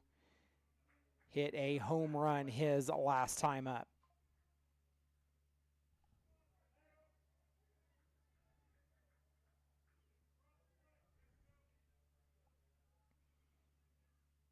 Two on with nobody out.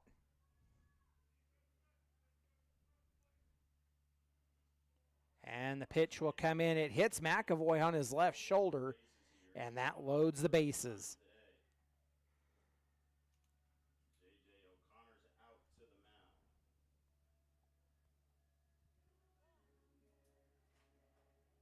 And he's going to take the ball and give it to Carson Bevel, most likely.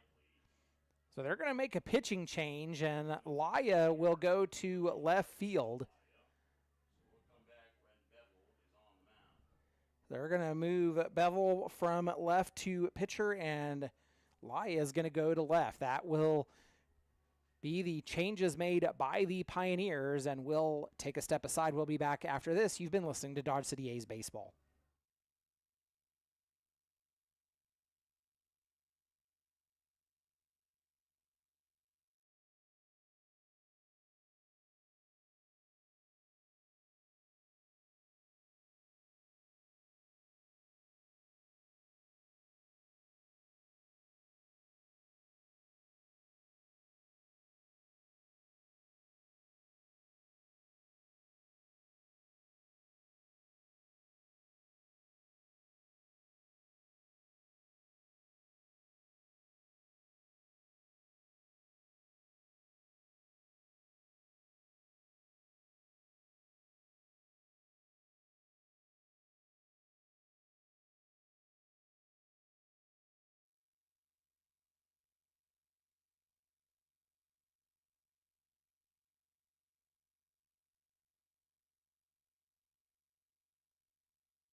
Isaiah Velasco steps in, bases loaded with nobody out, as the Pioneers have moved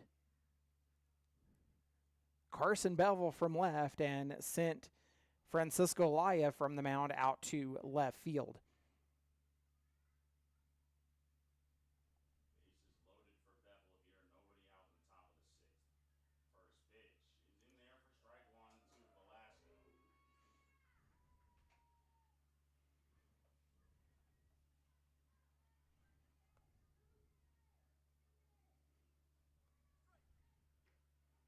That one's also in there at strike two. Velasco didn't like that call either. Down in the count, 0-2 is Velasco after back-to-back called strikes. The A's looking to do more damage here, clinging to a 1-run lead. The 0-2. Velasco fouls that one back.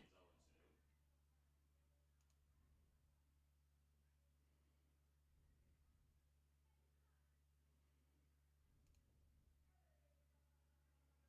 0-2. Pitch is just off the plate. Kobe Akawa tried to frame it, but it's 1-2.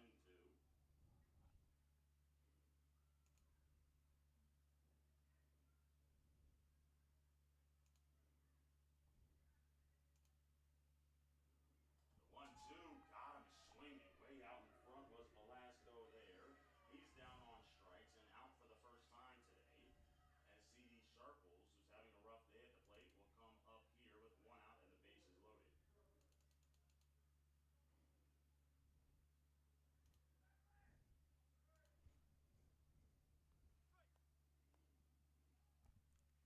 Velasco goes down on strikes. Here comes C.D. Sharples, makes contact.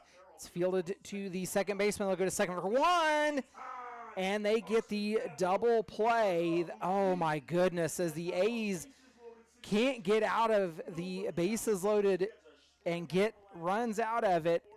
Velasco strikes out, and then the double play hit into by Sharples, and the A's get nothing as we are headed to the bottom of the 6th. You've been listening to Dodge City A's Baseball.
Over there at second base by Brooks Farrell.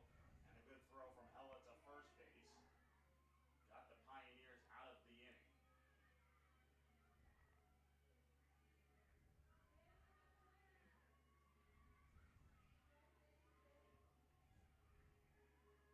Cole Weiland will lead things off here in the bottom of the 6th for the Pioneers.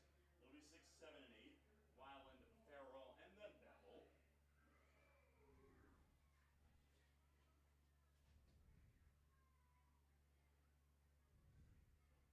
As Matt Hazard is on the mound, the lefty faces the right-handed hitting Weiland. Deals a fastball out of the zone. It's 1-0.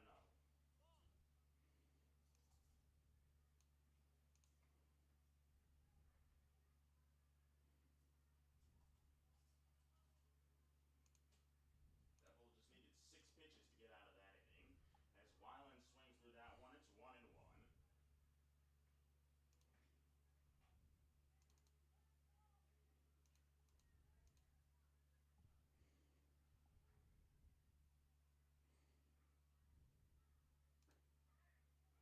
That's in there for a strike. It's 1-2 on Cole Weiland, who's 0 for 2 on the day with 2 backwards Ks.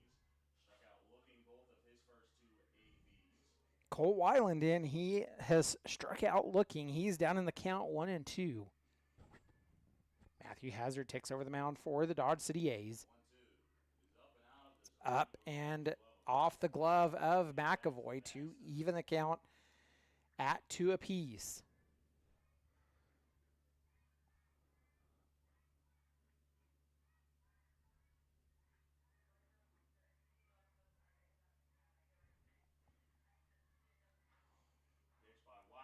Weiland sends that one up the right field line just over the glove of Sharples, and he will be in another double by the Pioneers. Second with the double, leading things off here in the bottom of the sixth.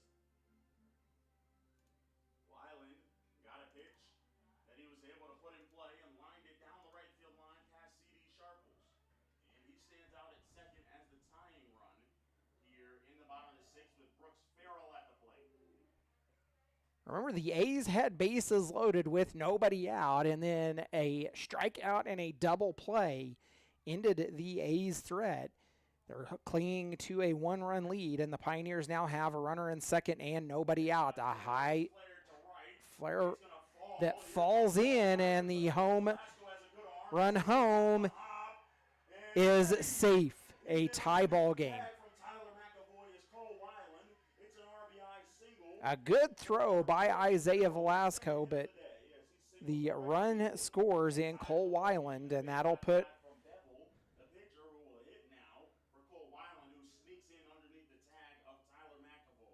Velasco, who just showed off his arm on the double down the line, threw a perfect throw to the plate on one hop after barehand picking up that ball that had come to a stop in right field, and it was just late. So we're tied at 4 here in the bottom of the sixth. Showing bunt is Bevel, and it hit him. And he is not happy about it as he throws his stuff down and will take his base at second. I'm not sure whether he's not happy about having to sack bunt or that he got hit by the pitch. Either way, he's on first base. He'll get a courtesy runner since he is the pitcher. And it's Dylan Novotny, who was yesterday's starter, who will run for Bevel.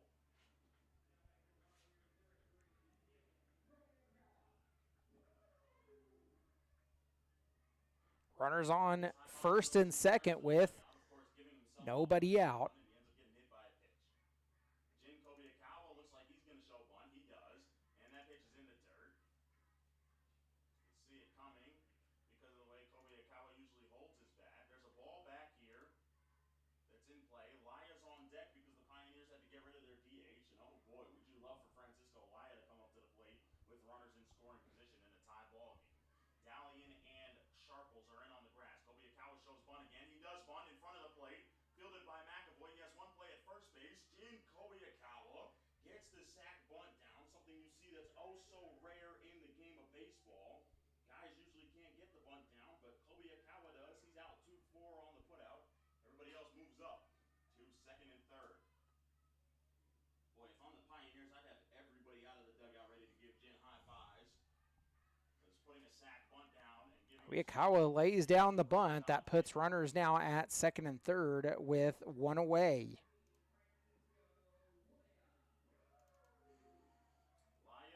Francisco Laya now at the plate. Back in the fifth. First pitch is up and out of the zone to Laya.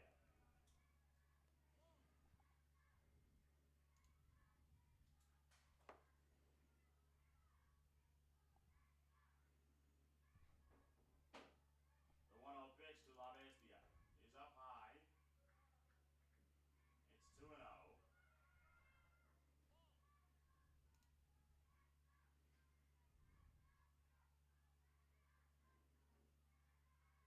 2-0 the count to Laya. Hazard delivers. It's low and inside, and it's 3-0. Novotny running for Bevel, who was hit by a pitch at second base.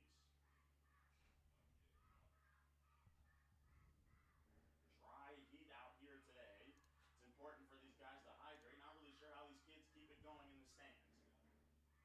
3-0 pitch to Laya. See if he has the green. The 3-0 pitch called strike.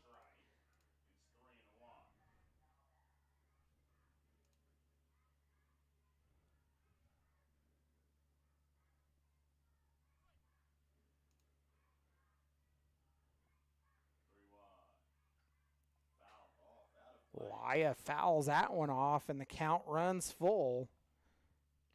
It was the 13th pitch of the inning for Hazard.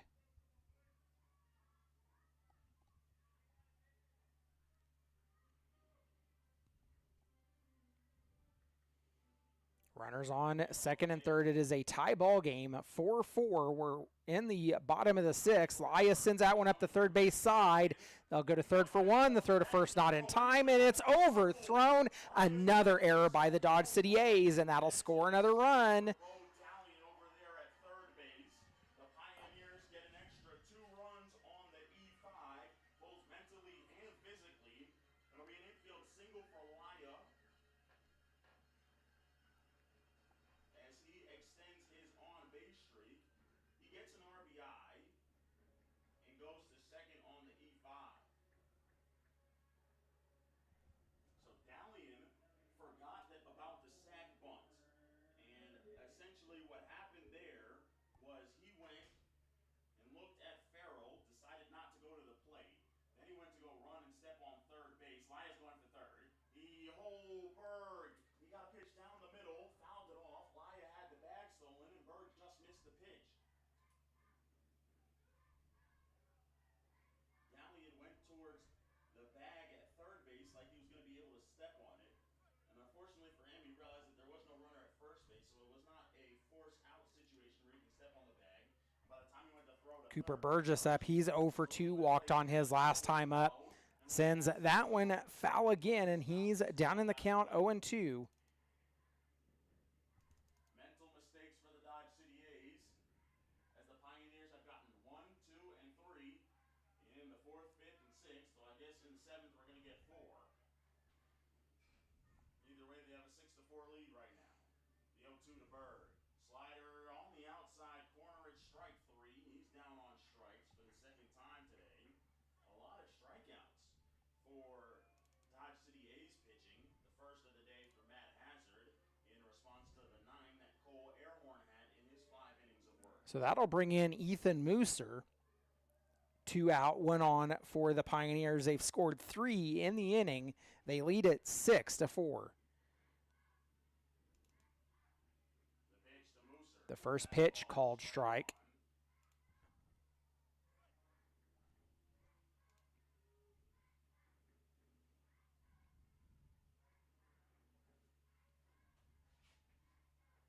Laya off a second.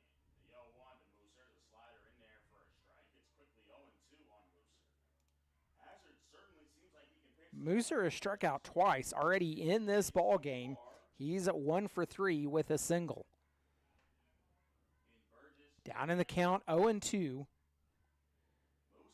he's been effective on. Swung on and missed. That'll be the second strikeout of the inning, and that'll get the A's out of the inning as we head to the top of the 7th. The A's now trailing in this game 6-4. You've been listening to Dodge City A's Baseball.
Matthew Rivers takes the first pitch he sees, fouls it off, down in the count, 0-1.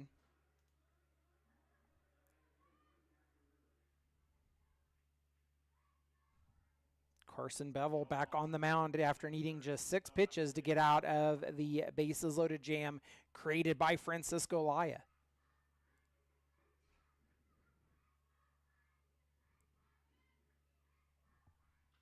The 1-1 lined back at the shortstop Hella. He'll drop it. It'll be an E6. Probably go down as an E6 on Hello on the line drive that he knows he catches in his sleep.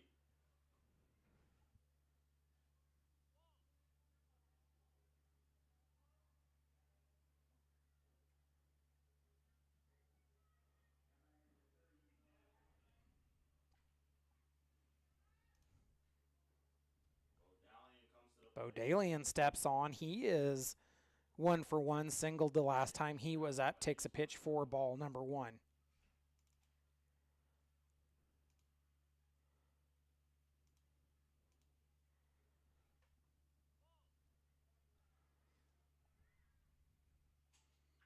Dalian sends one. It's going to left field, but Laya there to haul it down ahead of the warning track and out number 1. Back and makes the play out there in left field. He's been playing right field and center field a couple times, but he's in left here. Of course, he switched a couple times with Mooser on the road trip and played left field for a little bit.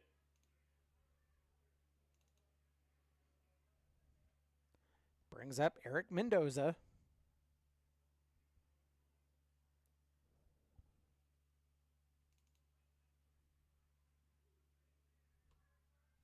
Mendoza's 1-for-1, 2 walks and a single in the ball game.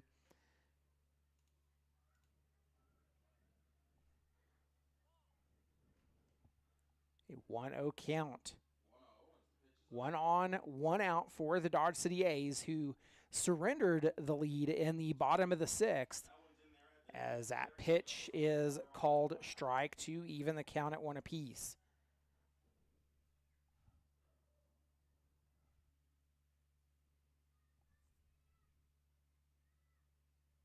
One delivery from Bevel. Comes high and inside.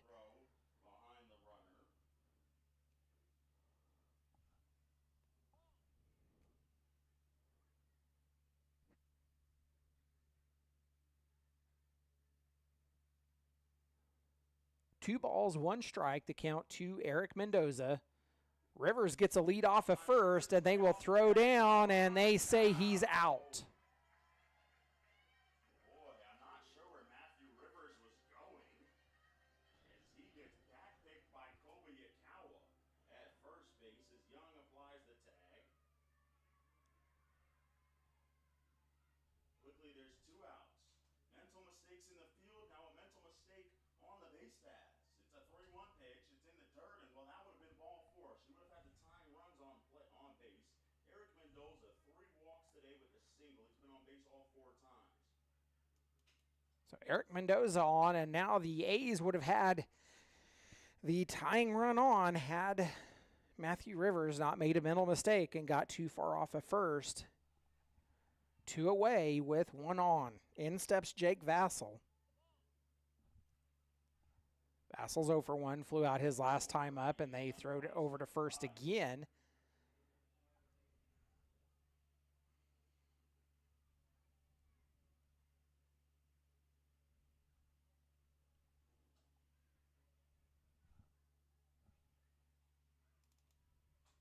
First pitch to Jake Vassell, who's the designated hitter. He batted last inning, or rather in the 5th inning, for Gering and popped out to second. The 1-0 is cut on and mixed there by Vassell. Vassell swings, comes up empty. Evens the count at 1 apiece. It's the top of the 7th. The A's now trailing 6-4.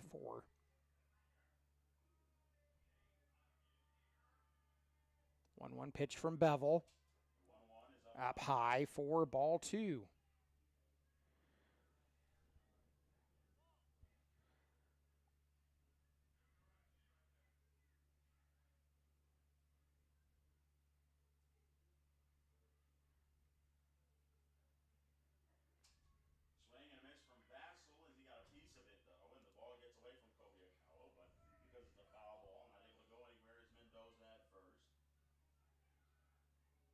2 balls and 2 strikes. The count to Jake Vassell.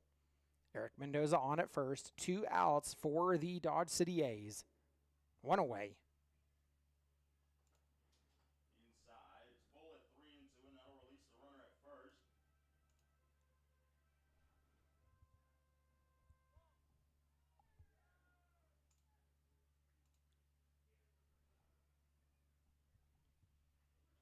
Check swing, Vassell sees it roll up the first base line. Bevel fields it, throws to Young at first, and that ends things here in the 7th. It's time to stretch at Oregon Trail Park. No runs on, no hits, 1 error, and a runner left on base.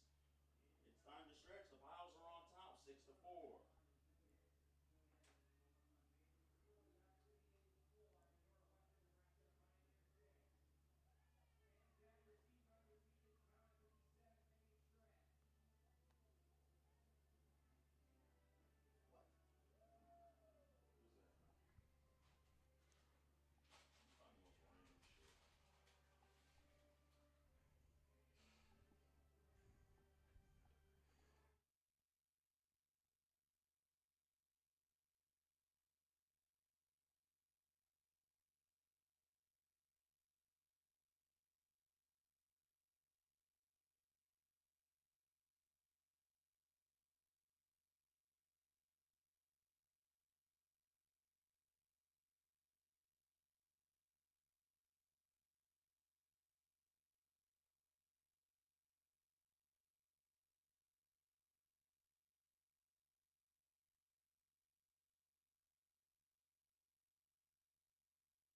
Aiden Young due up for the Pioneers as we've worked our way to the bottom of the 7th.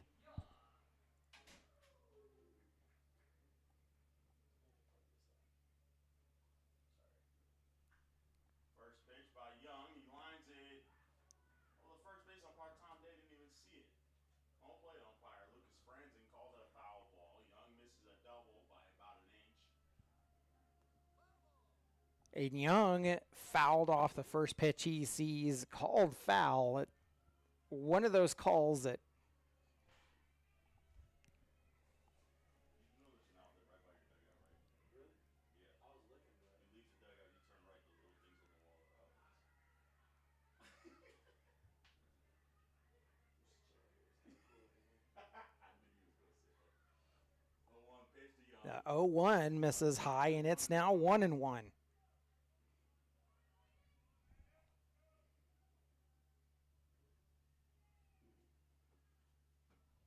Hello waits on deck.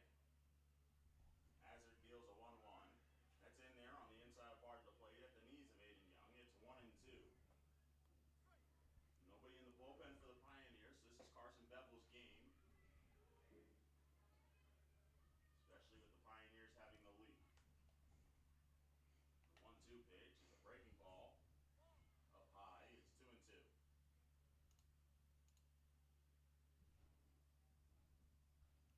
2-2. 2-2 the count.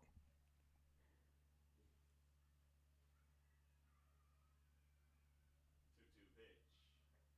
Swung on and missed, and That's 3 strikeouts in a row. Young will go down on strikes. As Ronan Hello will come to the plate. That'll bring in Ronan Hella. Hella's 0 for 3, grounded out his last time up.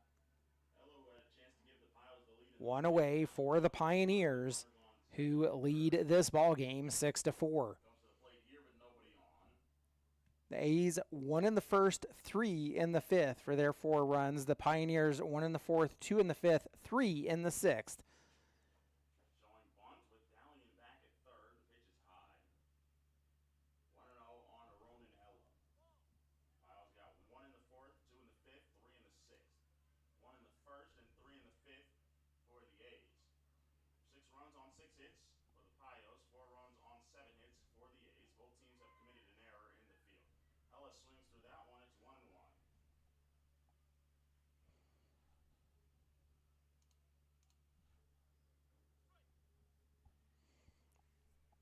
1 ball, 1 strike to count to Hella. Hazard set. Delivers. It's high. Popped up. It'll go foul, and it'll be 1 ball and 2 strikes.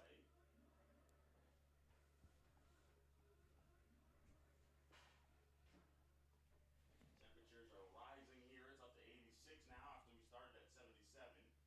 But it's dry heat, so it feels a lot hotter. And it's a little bit humid here in Gering, Nebraska.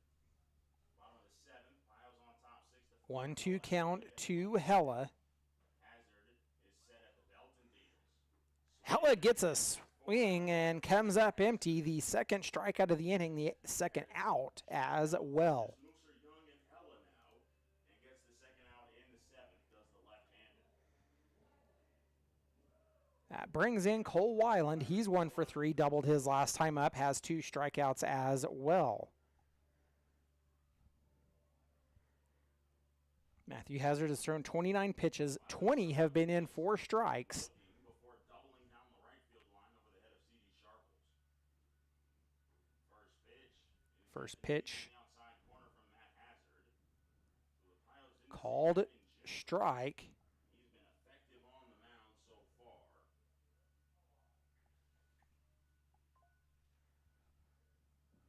0-1 delivery. Misses inside. A rough inning for Hazard. He finished the inning strong and has continued that strong finish here into the 7th. He struck out the first 2 as a 1-1 count on Cole Weiland. 1-1 delivery. Sign for McAvoy and deals. A breaking ball cut on and missed by Weiland. It's 1-2. Looking for strikeout number 5 in a row is Matt Hazard as he walks around the mound. And now climbs back on top, getting ready for his sign from Tyler McAvoy, his catcher. Weiland looking to put a ball in play this inning for the Pilots at least. The 1-2 is 1-2 is called strike. Weiland looks at it in dismay, but it's called strike, and Hazard strikes out the side. We're headed to the top of the 8th. You've been listening to Dodge City A's baseball.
top of the order.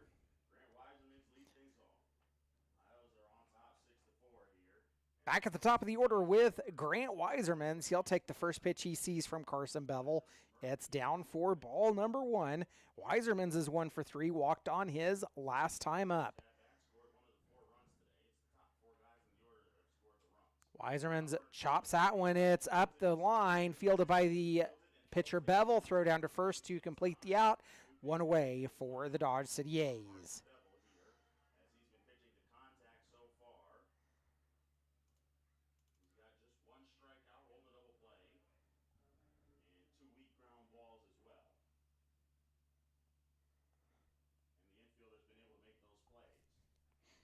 Nate Murphy steps in. He's 1 for 2.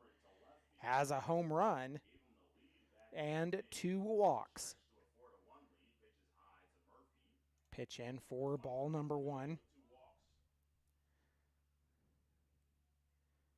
Southern kid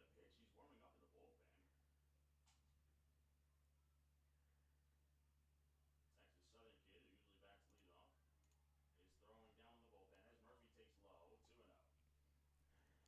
2-0. 2-0 the count to Nate Murphy. The A's have worked our way into the top of the 8th, trailing this game 6-4. 2-0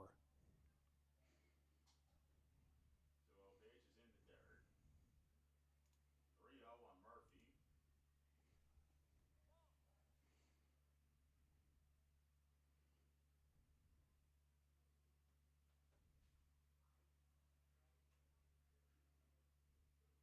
Three balls, no strikes. One away, nobody on for the Dodge City A's. 1 for 2 on the day as well. That pitch Go down as a hit by pitch, although it still would have been is hit by pitch. It would have been ball 4 anyway, but it's a hit by pitch in the scorebook. Murphy's on with his 3rd walk of the day. McAvoy was hit by a pitch his last time up in the 6th. That brings in Tyler McAvoy, 1 on with 1 away. McAvoy's 1 for 2. He was hit by pitch his last time up. Or 1 right in the shoulder. Roll another double play. He got 1 on the ground ball to Farrell off the bat of C.B. Sharples. He deals down and away. Got to find the zone, though, if you're going to roll a double play.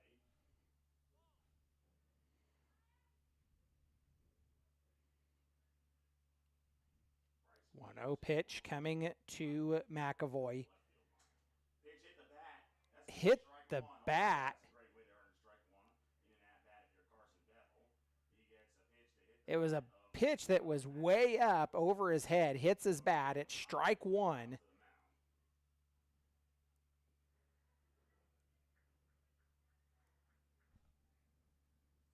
Connor's talking to Bevel.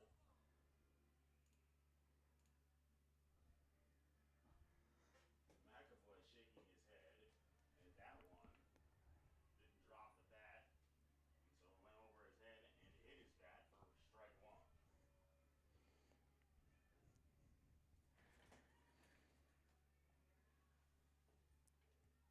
So after a quick mound visit, we'll go back to work. A 1 ball, 1 strike count on Tyler McAvoy.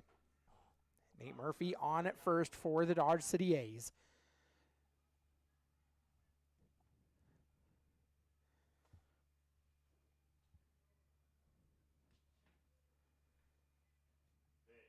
McAvoy fouls that one off to fall down in the count 1-2. It goes right at somebody in the bullpen or just on the outside of the bullpen there. Count moves to 1-2 on McAvoy with 1 out here in the 8th.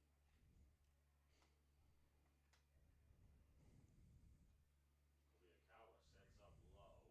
Bevel deals. It's a Grounder to the second baseman who bobbles it, and that'll put runners on first and second. And E4 on the second baseman. Had a chance to turn 2 once again, but instead it'll be runners on first and second with 1 out for Isaiah Velasco. Not the man you want at the plate if you're the Pioneers. He's been having good at-bats all series. runners on first and second. Velasco up. He's 2 for 3.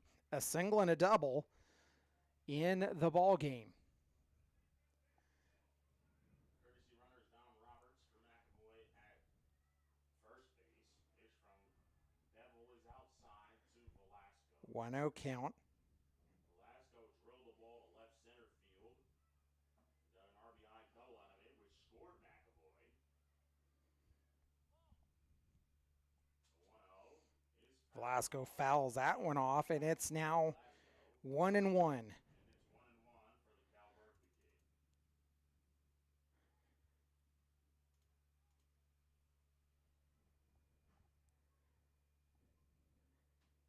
2 on, 1 away for the A's. The 1-1 pitch misses outside, and it's 2-1. 2-1 count on the right fielder for the Dodge City A's.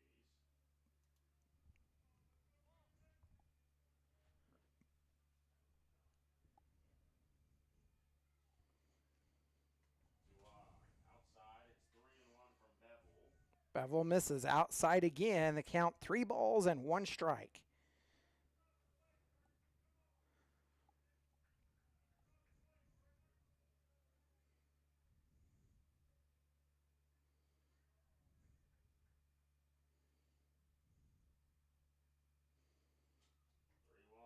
Called strike. Even though it was off the plate. Velasco even tossed his bat away. He's turning around to talk to Lucas Franzen. Nods his head at whatever Franzen said to him. Probably was asking if it was off the plate. As the count runs full with 1 out here, runners on first and second. Go ahead run is at the plate in Velasco. Piles on top 6-4 in the top of the 8th. Payoff pitch coming from Bevel. Velasco sends it foul. As Velasco will force another pitch out of the hand to Bevel.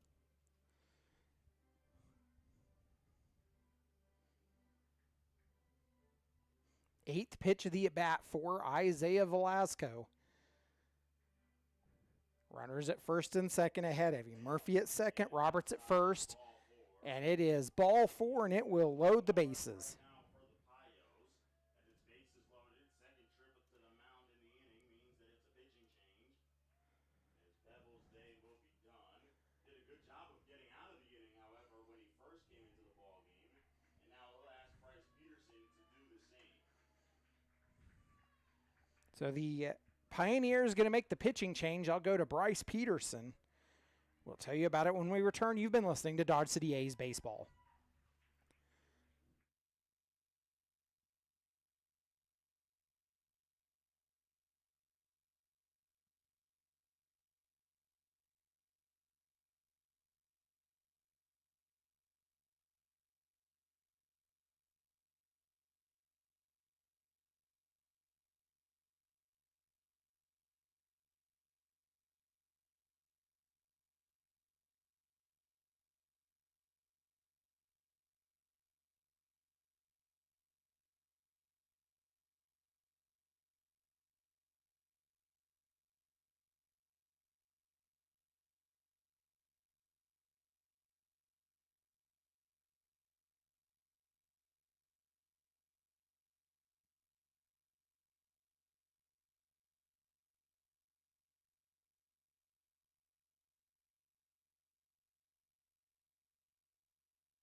Gonna happen, he had a bat prepared outside of the dugout.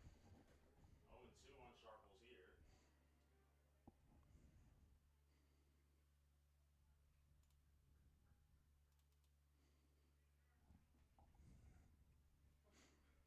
Sharples down in the count, 0-2. Kobe Akawa. Kobe Akawa framing that one for a long time. Well, I don't think Sharples realizes Jin is just coming from Japan. He probably doesn't understand everything he's saying. Either way, he framed that one just off the plate. It's 1-2.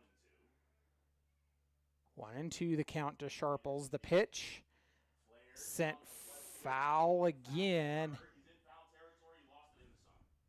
And he's not able to make the play as that one lands in the dirt. It is a different time than we're used to, of course, at third base. Peterson, the usual third baseman, looks over at Bird, wishing he would make that play. Either way, it's still a 1-2 count here. One out and the base is loaded. Piles on top by two. Go ahead, runs at first. The tying runs on at second and Dom Roberts. Peterson set at the belt, deals a 1-2. Backdoor slider, got him looking.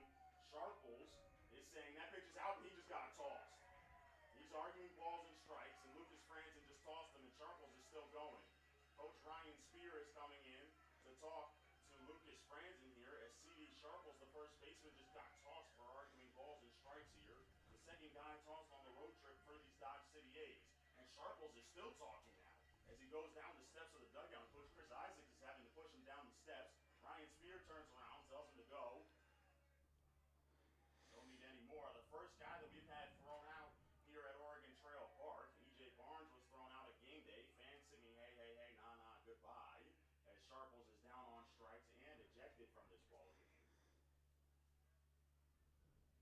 C.D. Sharples gets ejected after asking a question if that was truly off. Arguing balls and strikes, gets ejected out of the ball game. Three as well on the backdoor slider. So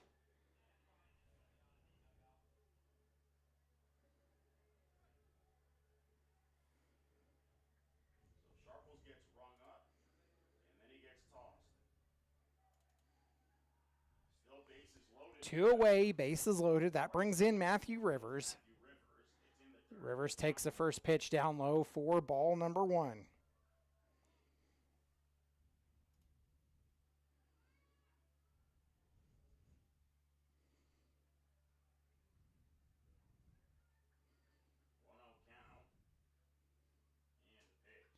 Rivers sends that one up the third base line. It's foul, and he'll even the count at 1 apiece.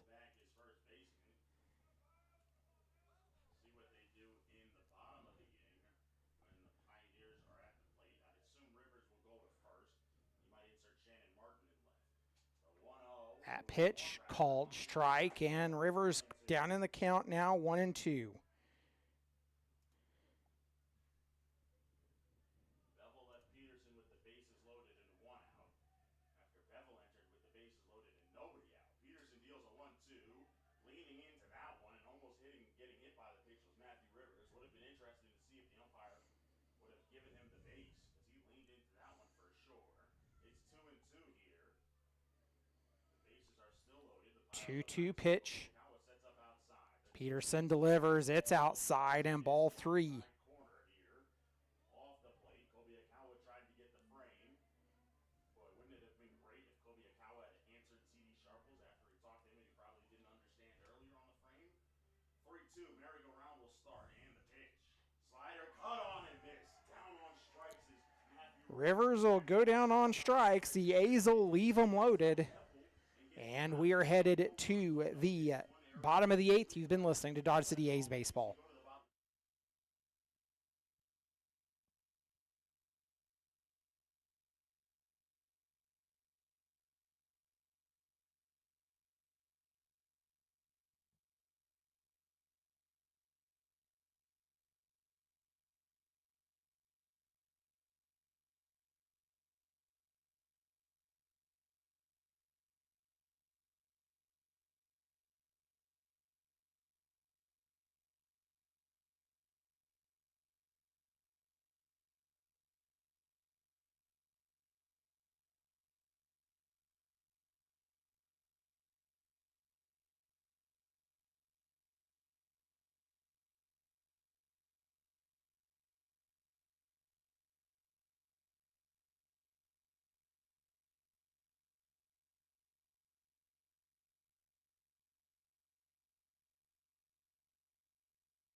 Shannon Martin takes over the mound. Jake Vassell goes to first after Sharples is ejected. 0-2 quickly. And down in the count, 0-2 is Brooks Farrell leading off for the Pioneers in the bottom of the eighth.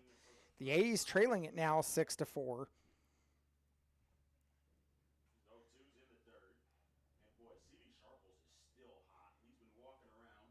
Brian Spear made him leave the field and go towards the bus, which is locked. He just found that out as he's walking back with his shirt off now. He is having a frustrated day at the plate. Grounder to short. Farrell's grounds too short. Murphy throws to first in time, out number one. Number one is Brooks Farrell. So for C.D. Sharples, you got to understand his frustration that's been building up today. He had a swinging bunt that Kobe Akawa fielded and threw him out. He grounded into a double play in the third. Then he had a swinging bunt that was fielded by Carson Bevel and threw him out at first, or rather that was fielded by Kieran Gaffney. Then he grounded into another double play, and now he strikes out on a pitch that he didn't think was strike three. So a very frustrating 0 for 5 for C.D. Sharples as Martin deals up and out of his zone. Bryce Peterson at the plate. 1 ball, no strikes, takes a swing there. And Carson Bevel, because he took over for Bevel, who was on the mound. it's now 1 ball and 1 strike. Fouls that one off, and he's down in the count 1-2. Down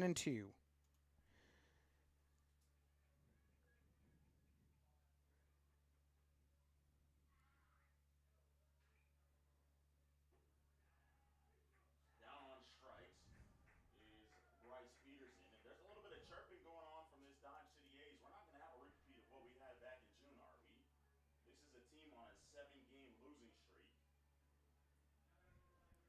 So after that strikeout, that brings in the catcher, Jin Kobayakawa. Kobayakawa. It's 1-0. First pitch high for ball 1. 2 away for the Pioneers. 1-0 is fouled back. It's 1-1.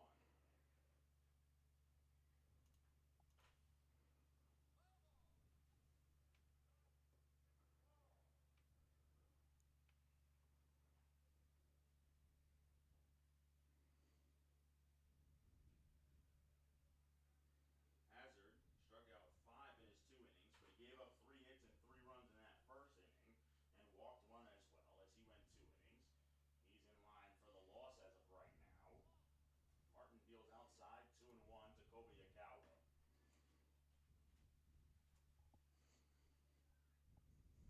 Fouls this one off.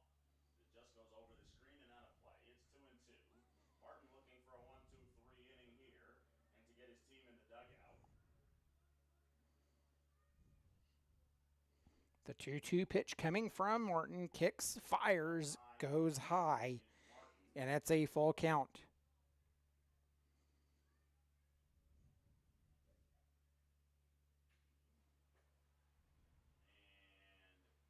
And it's ball 4. Kobe Akawa wanted to make sure and look out there at the scoreboard. He walks with 2 outs here in the 8th.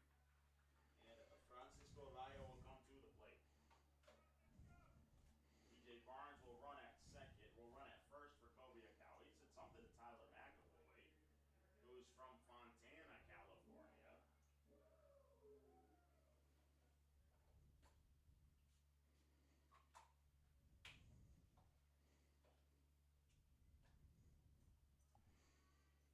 Francisco Laya takes ball 1.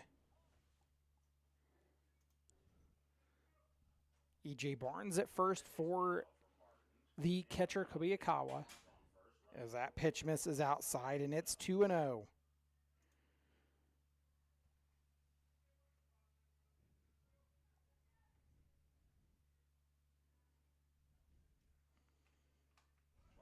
Barnes goes. A 2-0 pitch is high, and it's out into center field. Stop there at second base as he gets his second stolen base of the day. Running for Kobe Akawa. He might have hurt his ankle there sliding in. It was an awkward slide going into the bag there. 3 balls, no strikes, the count to Laya. 2 away for the Pioneers. A single from Laya. 3-0. Swinging 3-0. Pitch is fouled off. It's 3-1.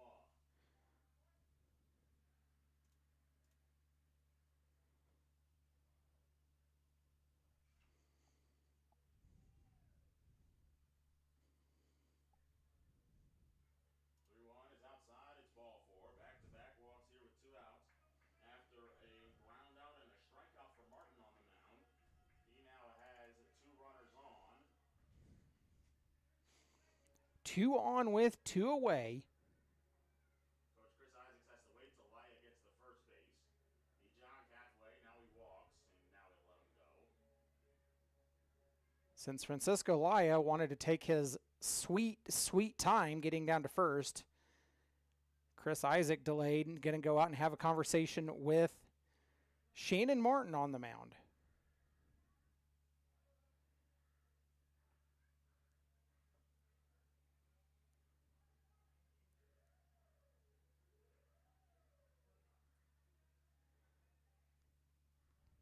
Isaacs pounds the chest of McAvoy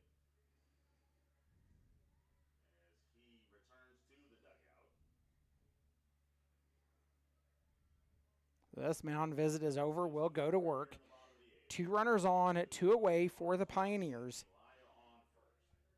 Burgess at the plate now for the Pioneers. He's 0 for 3. He has struck out twice in the ball game.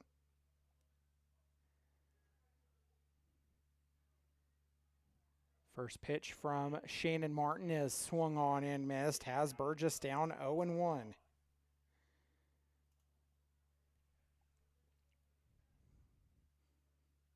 Martin takes a look back at second.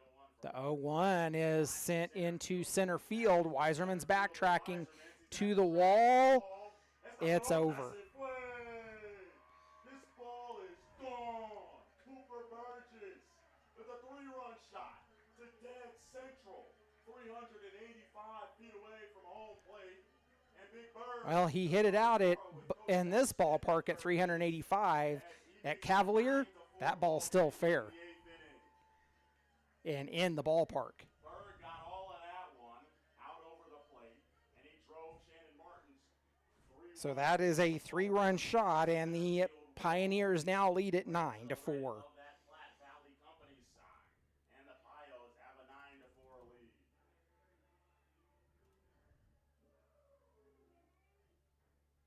First pitch to Moose is up high. It's 1-0. So adding some salt to the wounds of the Dodge City A's here in the 8th inning is Cooper Burgess, as it's 2-0 from Shannon Martin to Ethan Mooser.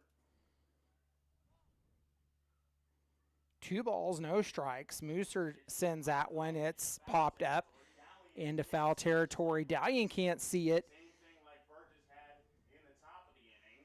It falls foul to make the count 2 balls and 1 strike. Clock just about local time here, making it very hard to see when you go over towards that side of the ballpark.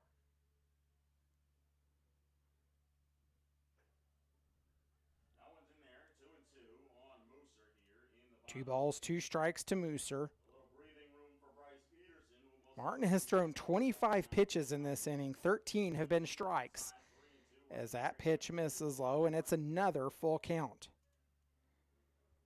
Mooser is an RBI single outside of his 3 strikeouts today, and the payoff is grounded. That one's grounded up the first base line. It'll be taken by Vassell. It'll be out number 3, and Mooser is retired. That'll end the inning.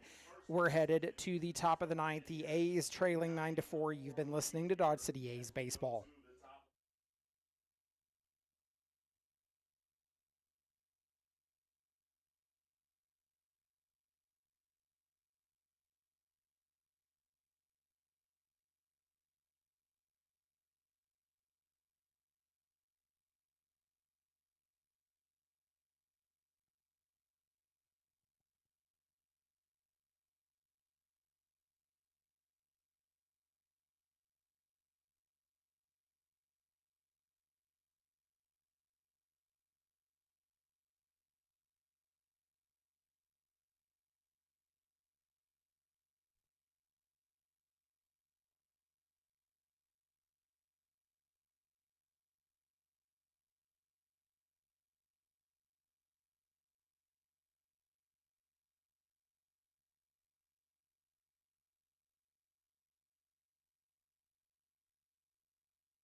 1-0 count to Dalian. He's 1 for 2. Flew out his last time up. Pitches in for strike one.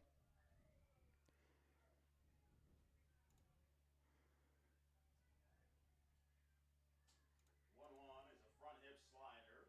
Same pitch that saw C.D. Sharples get called out on strikes. 2-1 the count to Dalian. As that pitch is called strike and evens a count at 2 apiece. 2-2 here on Dalian.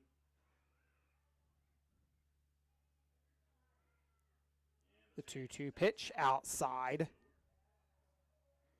Former WNCC throwing to current WNCC. Peterson throws to Kobayakawa with Dalian at the plate as it's a full count here in the top of the 9th. Pitch is fouled off as the Pios have a 9-4 lead thanks in part to Cooper Burgess' 3-run shot. Berg got his first hit on the day and his first home run on the season as he sent a ball just over the wall. As Dalian fouls another one off, so we'll do an 8th pitch here. It's hard to tell out there whether that ball landed at the base of the wall or hit the batter's eye because there's a batter's eye that's part of the wall and then the batter's eye behind as well that's above the wall. Skies to left field. Pitch down the line going left, and Laya there to pull it down for out number 1. So Dalian with back-to-back balls in play to Laya in left field. And there's 1 out here in the 9th. One away for the Dodge City A's to bring in Eric Mendoza. Going here as he has been on base 5 times in a row going back to yesterday. He had an RBI single last night. 3 walks and a single for Eric Mendoza. So he takes the first pitch for ball number 1.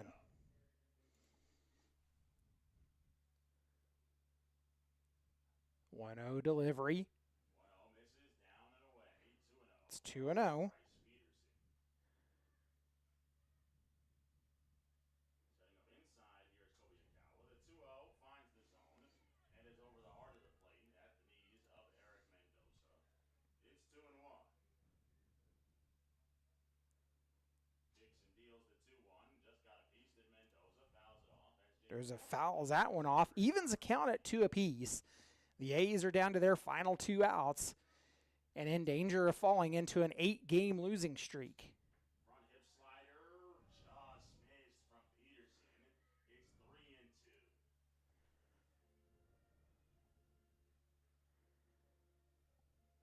The payoff pitch.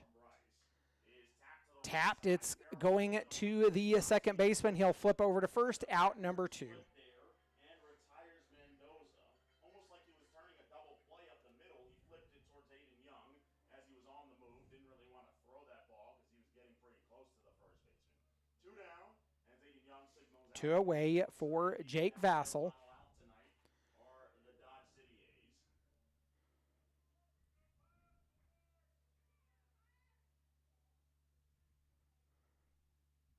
And Jake Vassell will come to the plate after Kobayakawa gets the umpire some new baseballs from our ball kid and bat boy today. First pitch from Peterson is Vassell swings and misses. Down in the count, 0-1. Pios will be in Fort Collins tomorrow as they'll travel to take on the Foxes at 6:35. That pitch outside. Off the plate. 1-1 the count to Vassell. Pitch is flared and foul. Pitch is popped up, foul, and out of play for strike number 2. So the A's will travel home tonight. They'll have an off day tomorrow. They travel to Liberal on Saturday, play Liberal at home on Sunday, and will wrap up the regular season against the Hazelarks on the road on Monday. That will conclude the season for your Dodge City A's as they are down to just 3 games left, and that pitch foul tipped. That will end the ball game as the Pioneers win this one. They win all 3 here at Oregon Trail Park, and that will do it. Take a step aside real quick. We'll come back with a quick post-game wrap-up. We'll be back after this. You've been listening to Dodge City A's Baseball.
That'll do it for the A's as they drop the final game of the road trip. They drop the game 9-4 against the Western Nebraska Pioneers. The Pioneers 9 runs on 6 hits, 2 errors. The A's 4 runs on 7 hits, 4 errors. The A's strained 14 runners on base today, where the Pioneers strained 6. Carson Bevel will get the win.